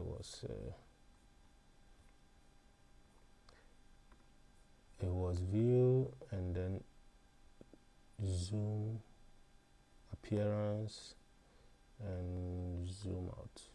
Yeah, so now it's back to default again. So I hope you can see, but please let me know if you can't really see so that we can I can find a way around it. Okay, so let's move on to our next task. So the next task we need to do is to define the YAML for the main. So again, why are we going to do this? We are going to do this so it's easy for us to maintain. So separation of concern is very key for me. Whenever I'm building an application, I'm looking at separation of concern. I want each folder to contain a particular file. So let's say I have the folder for the network, and then I'll create my network resources in that folder. And then whenever something breaks in my application, then I know that if it's regarding networking, I'm looking for something in network file. Okay, so let's go to the main file and configure. So again, AWS template version, again 2010-09, and then the parameters, we set the parameters again. Now with the parameters, remember indentation, very important. So 3 spaces. Okay, so 1, 2, 2 spaces. Okay, so env environment name, and then we are going to, a type is going to be string, then the defaults we are going to set it to dev. Now we will allow only dev and production environment variables for now. Nice. What do we need next for our templates? So template bucket name. We are going to give it the type string, and again we give it the description. Now the default for, let me remove this resource, we don't need it. Now the default for the template, the bucket name is going to be CloudFormation, so short form CF template, and then bucket name. Okay, or probably I will just change it and then put my name there. You can put whatever name that you want there. Okay, I will change this one and put my name there. So code janitor CNF template, that's all. Now the next thing we need to do is to give the DB name. So we give the DB name, we are defining these parameters, and then we are going to use them going forward. Okay, so you can just define them. So DB name, and then the type is going to be string. The type is going to be string.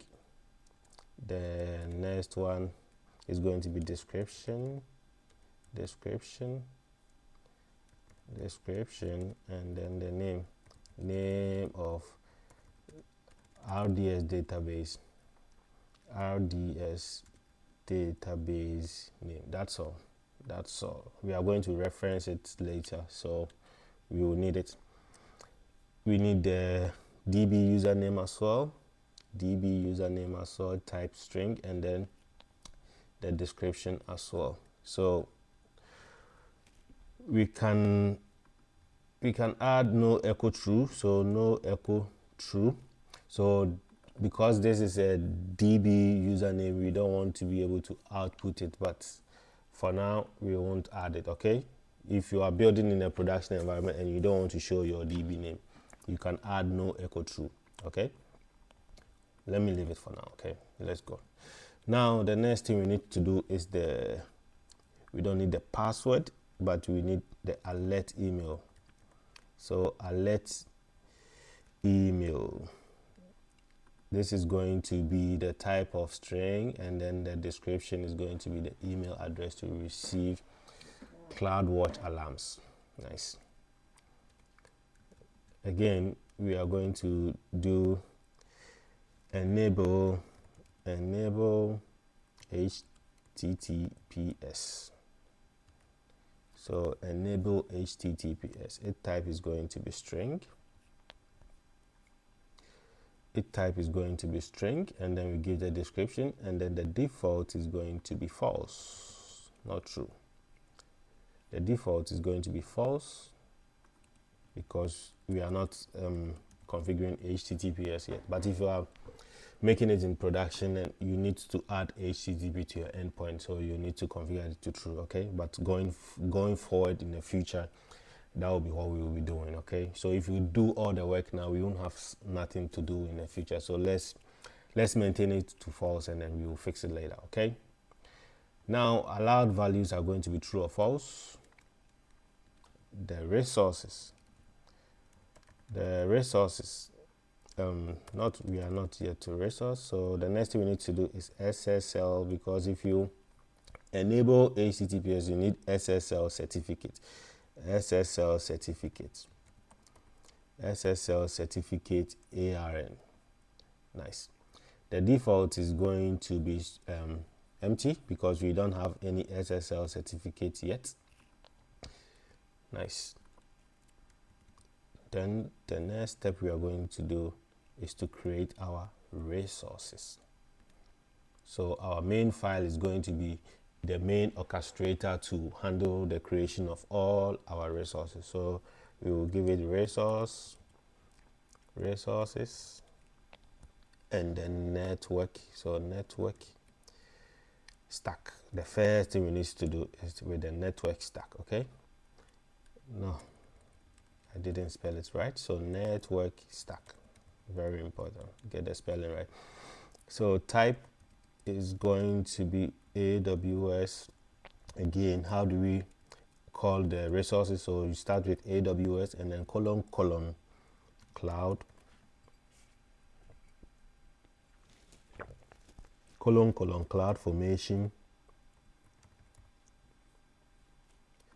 CloudFormation and then stack.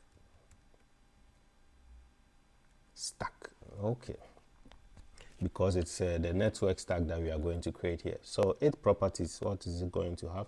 Properties are going to be stack, and then the template URL, we are going to use a template URL. So template URL is going to be, we are going to substitute a string. Okay, so I'm going to copy it and paste it here.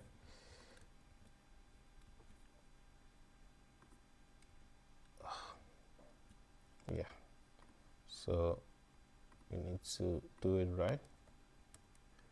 Okay, let me move it a little bit. Right. So yeah, everything is correct, because if I enlarge it, then you can see it well. I hope you can still see.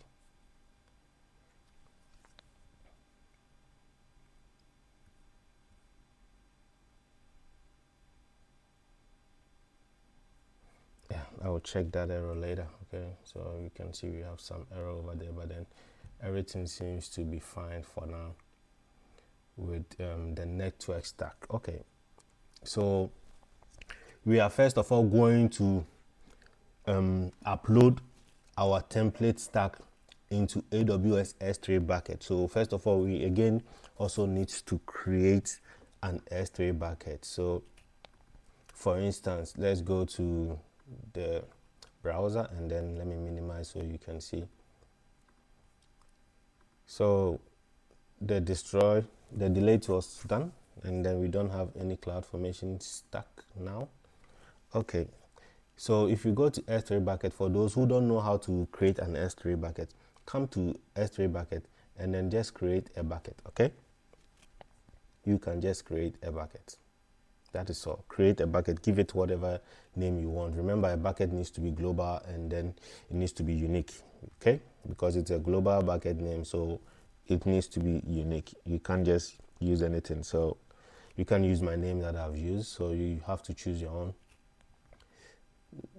So yeah, that's it. So let's go back to our code.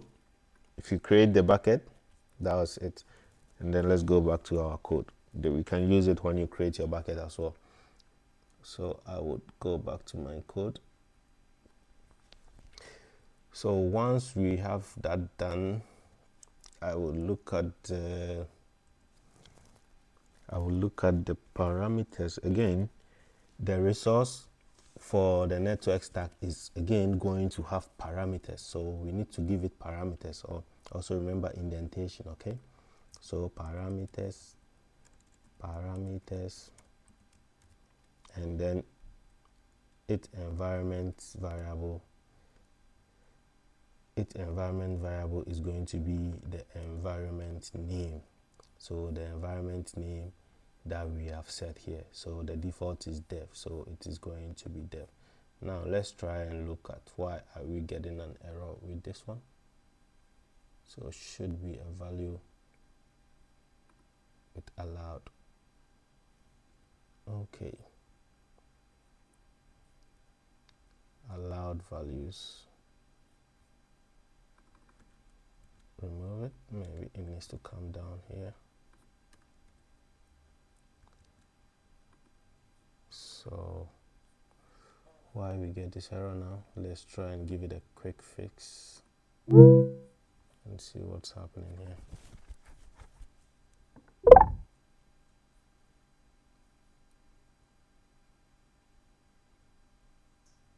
Okay, so apparently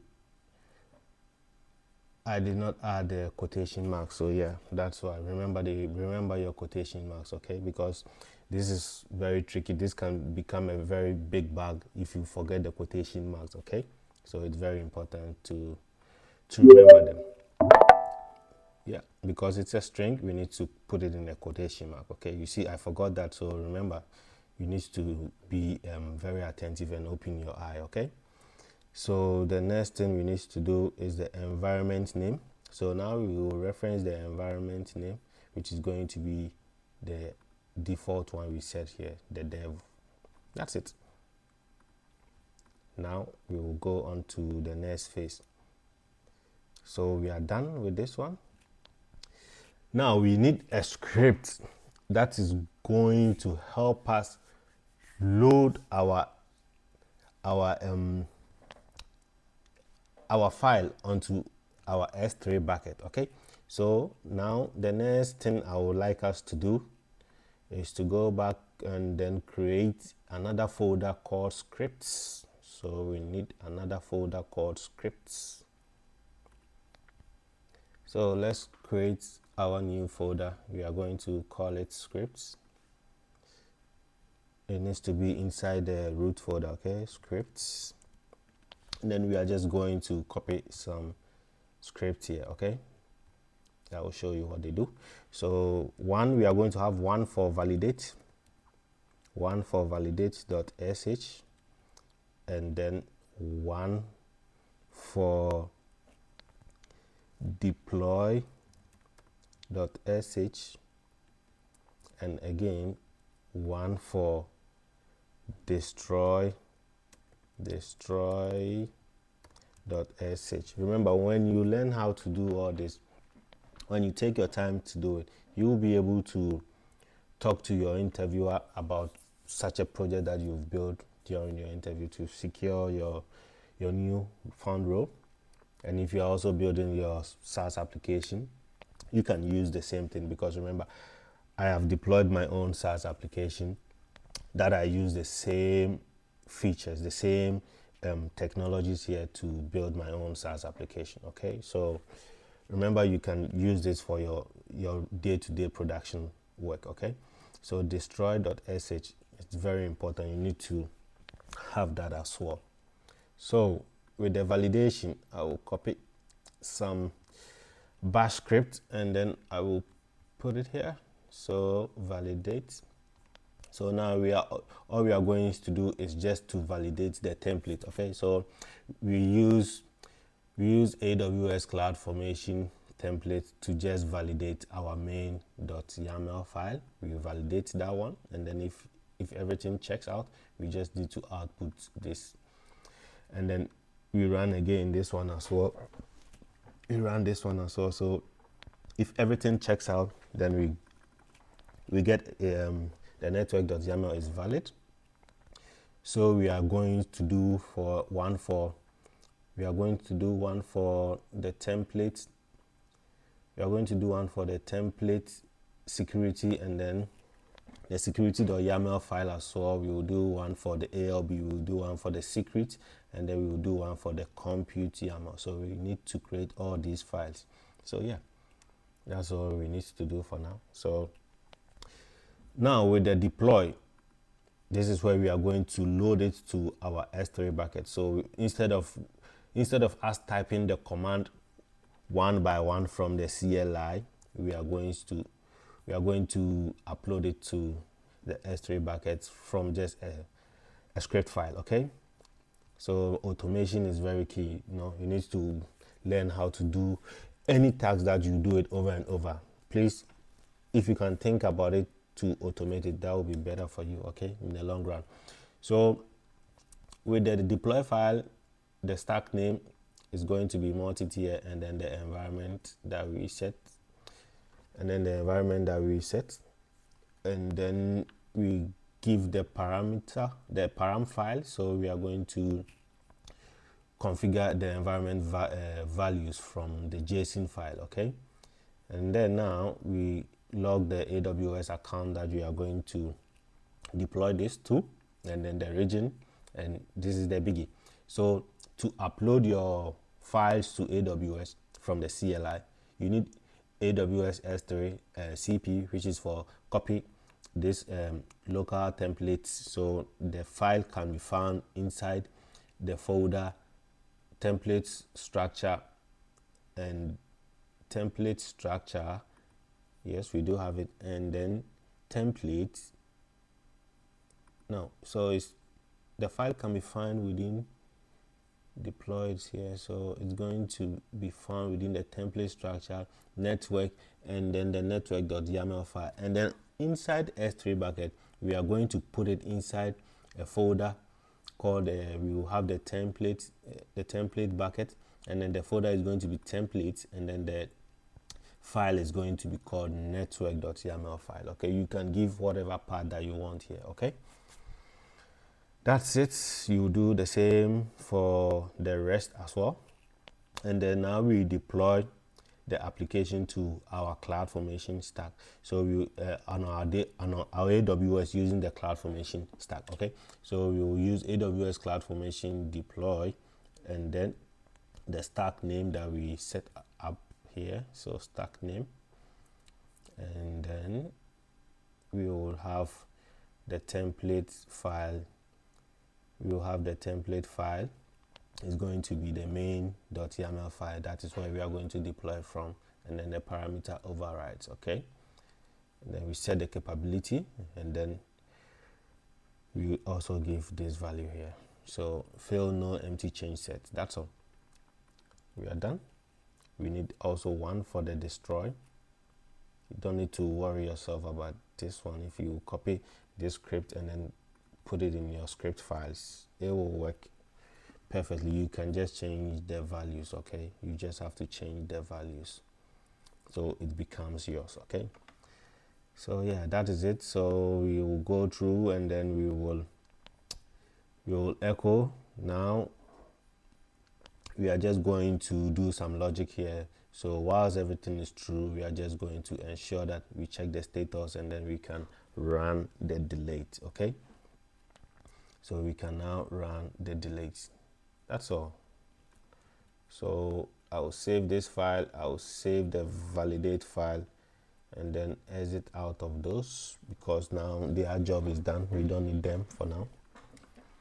Let's move on to the next task that we need to do here. So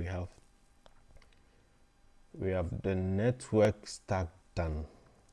We have the network level done. So if the network level is done, let's see if we can run the validate and check. So chmod +x, so let's give executable permission to, I need to go in that folder, so it will be easier for us to run it. Okay, open terminal in the script folder. So I hope you can see, let me bring it up. So chmod +x to give executable permission to the validate file. So once we do that, we need to run the script. So let's try and see if we can get the information from in order for me to look for it. Let's try and see if we can get it from ChatGPT file. So give me the command to validate my resources.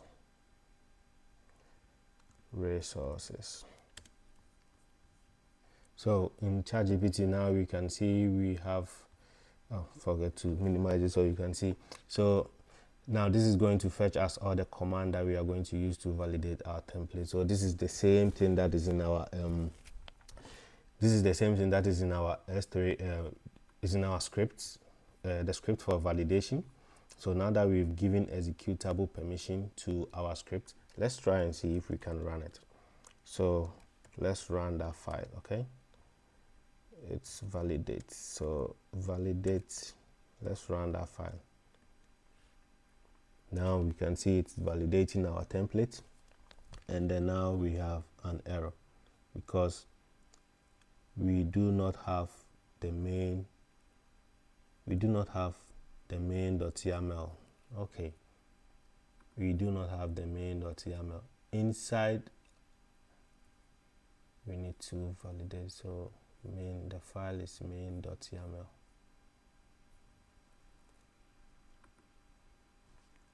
So I will just copy my error message. First of all, I will list here, and then yes, because of where I'm validating from, my main.yaml is not here. So I'll cd back cd .. and then ls, and then I will copy my error here and then give it to ChatGPT. Let's get the error message so that we can fix it fast to take a moment.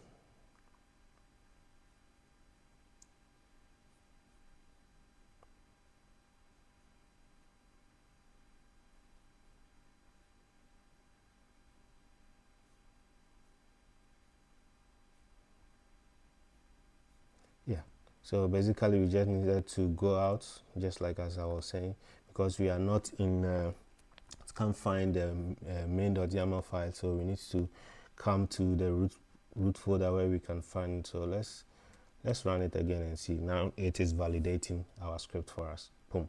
Now we can see the main.yaml is valid. Boom. The rest of the templates are not there yet. So okay, it found an error in the network.yaml. No such file or directory.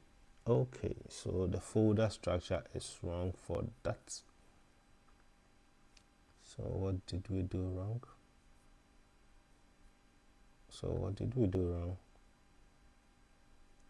Again, let's list it, and then let's list the folders in the template, and then let's get ChatGPT to help us fast. So get it.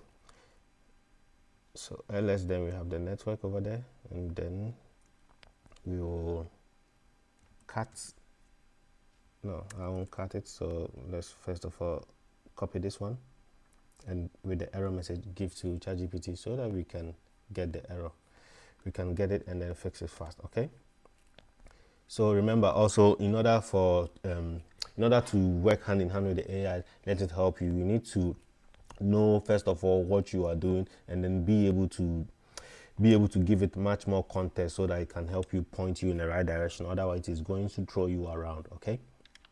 So now your script is looking for this path, but the actual folder is also templates structure.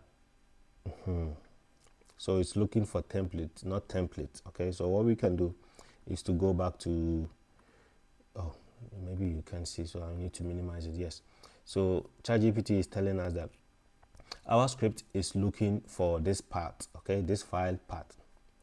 That is what is in our script, and then but our folder structure is template instead of template, so we need to change the name. So it's going to be template. Okay, rename and then template structure. That's all. Now let's try and validate again. Oh, now let's clear the screen. Let's try and validate again. Let's try and run the validating script again. So main.cml is good. Network.cml is also good. The rest are not created yet, so it gave an error, and then exit. Nice. So the next thing we need to do is to go and focus on the ALB. Okay, so the next thing we need to do is to go and focus on the ALB. Let's work with the ALB. So before we work with the ALB, let's first of all configure it in the main so that we have it. Network stack is done. Let's work with the ALB. So we are going to define another resource that we are going to use. So no, we will move on to the security stack. Okay, so now we are done with the network. So again, now that we are done with the network, we need to again come down to the security part, which is how we are going to secure our application at the application level as well, because now we have done all the security in the networking, but we still need to consider security at the app level as well. So at the security at the app level, we are going to restrict communication access to some of the resources. Most importantly, we need to allow the application load balancer, which is going to be the internet facing, talk to the how do we call it, the compute stack, because in the compute stack, that is where we are going to deploy our web service. So they need to communicate with the application load balancer. So clients will go through the application load balancer, and then we will direct them to the compute stack, where we will host all our EC2 instances. And then the database must not be allowed communication to the application load balancer level. Okay, so we are going to see it all in action. So if we go to let me minimize and then go to our GitHub and then see it in action for ourselves. So yeah, so the security configuration that we are going to do, we are going to allow internet access to the application load balancer. So the application load balancer, we are going to allow internet access there. So clients will go through the application load balancer, and then they will be routed to the application that we've deployed in the private subnet here, which is the EC2 instances that we have deployed through auto scaling. Nice. But then communication from the database to application level should be restricted, and then we need to enable communication between the database and the EC2 servers in the private subnet. Okay, so that is all we need to do. So let's go back to our code and let's get it done. Again, when you are learning this, it's a bit tedious, but try and try and go through it, okay? Because if this is your first cloud engineering project, you need to do it over and over again. Try to get the understanding for each step of the way, okay? So if you still don't understand something, please work hand in hand with ChatGPT. Make sure that you understand each of the context, okay? Ask why we are doing this, okay? So you can also be able to talk about this in whatever role that you are interviewed for, especially for cloud engineering roles or DevOps roles, okay? This is very key concept in cloud engineering roles and DevOps roles these days. So the network stack is done. We need the next stack we need the next one, which is going to be for security. So let's define our security. So to define our security, we are just going to give the stack. So security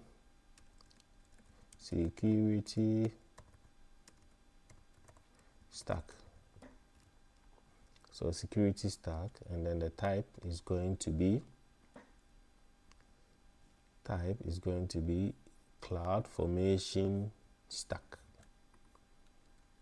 Type is going to be CloudFormation stack, and then the property. So the property is going to be also not stack name, but rather template. Okay, we are going to use template URL, because we are going to load everything into the S3 bucket, and then it is going to pick it up from there, and then we will go. Okay, so substitutes. So it's just going to bear in mind to substitute the environment variable that we've defined here. Okay, so I will just copy this one. Remember, it's a string, so remember to copy it correctly so we don't get any errors. Now it is just going to be template, and then the file name is going to be security.yaml, or the only thing that needs to change is this one, the file, security.yaml. So that's it. So since we are done with the security stack, we need to go into our template and then create that stack.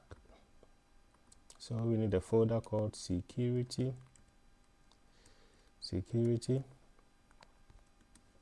and then we are going to call it security.yaml. That's it. So since we have already gone through creating the network stack, it's just going to be the same pattern that we are going to use. So I'm not going to bore you going through one by one again just to waste your time. Again, I'm just going to paste some code here, and then we will just run through them. Okay, so let's work from the top. So again, always when you are defining the template, you have to reference the version, and then we need the parameters again, so we set the same parameters as well. And then we, especially with this security one, we have the template bucket is stored in the S3 here, but then again the app port is going to be on port 80. We are going to use HTTP, okay, and then the database port is going to be port 5432, which is for Postgres SQL. Okay, now inside the security stack we have the ALB security group. So this is where we define the security group for the application load balancer. So it is going to allow ingress traffic. So ingress traffic is traffic coming in. Okay, so traffic from external coming in to our system. Traffic from external, look at it like a data center. So in a data center we have even with data center, I've thrown you away. Look at it like you have your web application. Now when you share your website with me, and then I am going to open that link, so I am the traffic coming in, so that is the ingress. So on which port should we allow a communication from your website from me? So it's going to be on port 80, and then it is going to it is going to port on the target port is also port 80, and then the CDR block is, we have to allow it from all over the world, so traffic can come from anywhere.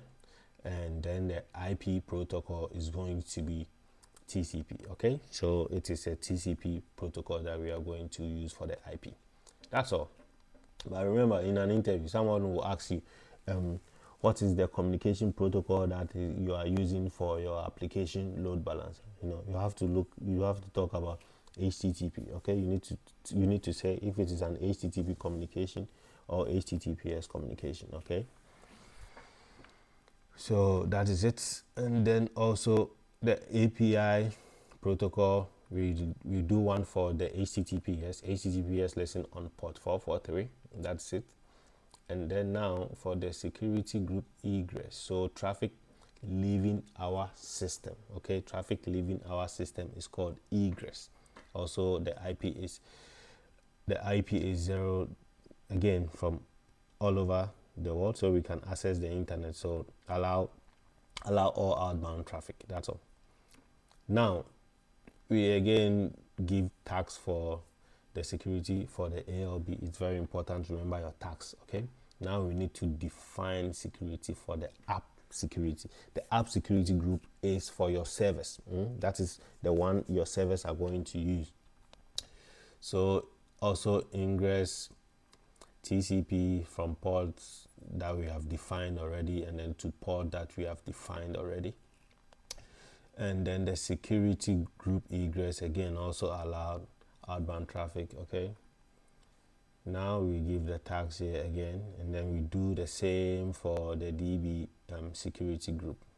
So with the DB security group, we define the port as well, the from port as well, and then the security group ID that we are going to allow from. Okay, we are going to allow traffic from the security group ID of our server, not from the internet, of our server. Okay, the security group of our server, instead of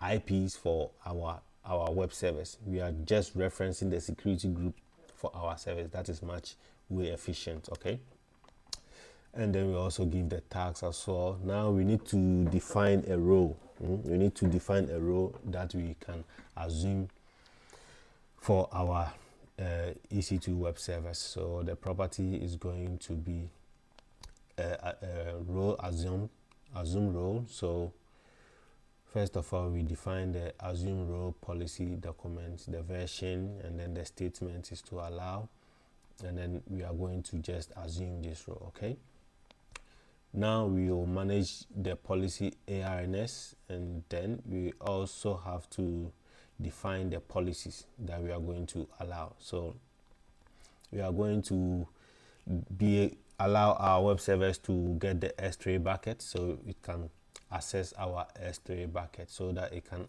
access and run this user data. So when we are going to set up our web server, we are just going to be efficient and use the user data to set up our script. So from here, the next file that we need is the user data file in our scripts, which is going to contain some script to just install whatever we want on our web server on the first initiation of our EC2 instances. Okay, so whenever our EC2 instances are starting up, we want to prepare it, so by the time it's up, then it's ready. Okay, so that is why we are using the user data. That's all.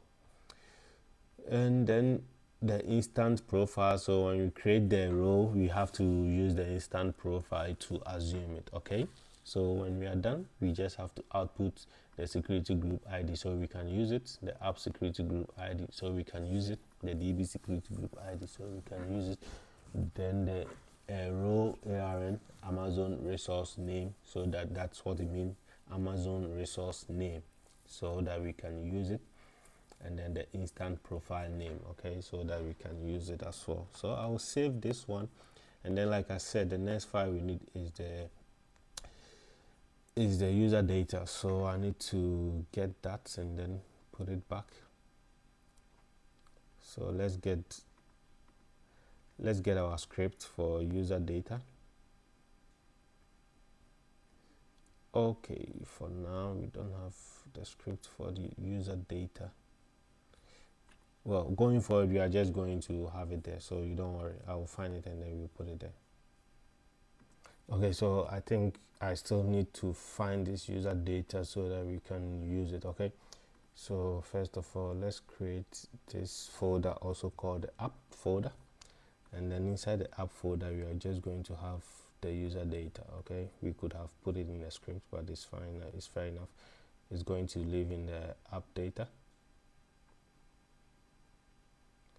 so we will load it into the script when we run it. So it's going to be user data dot sh user data dot sh. Let's rename it well, user data dot sh, and then I will just copy this Nginx code here for the HTTP Nginx. So yeah, we will have this one for our Nginx application, because we are just going to install an Nginx web server on our application, that's all. So this is what we are going to see whenever we visit our application. So app is running by CodeJanitor,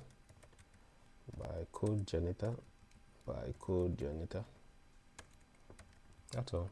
We save it and then we will close that file.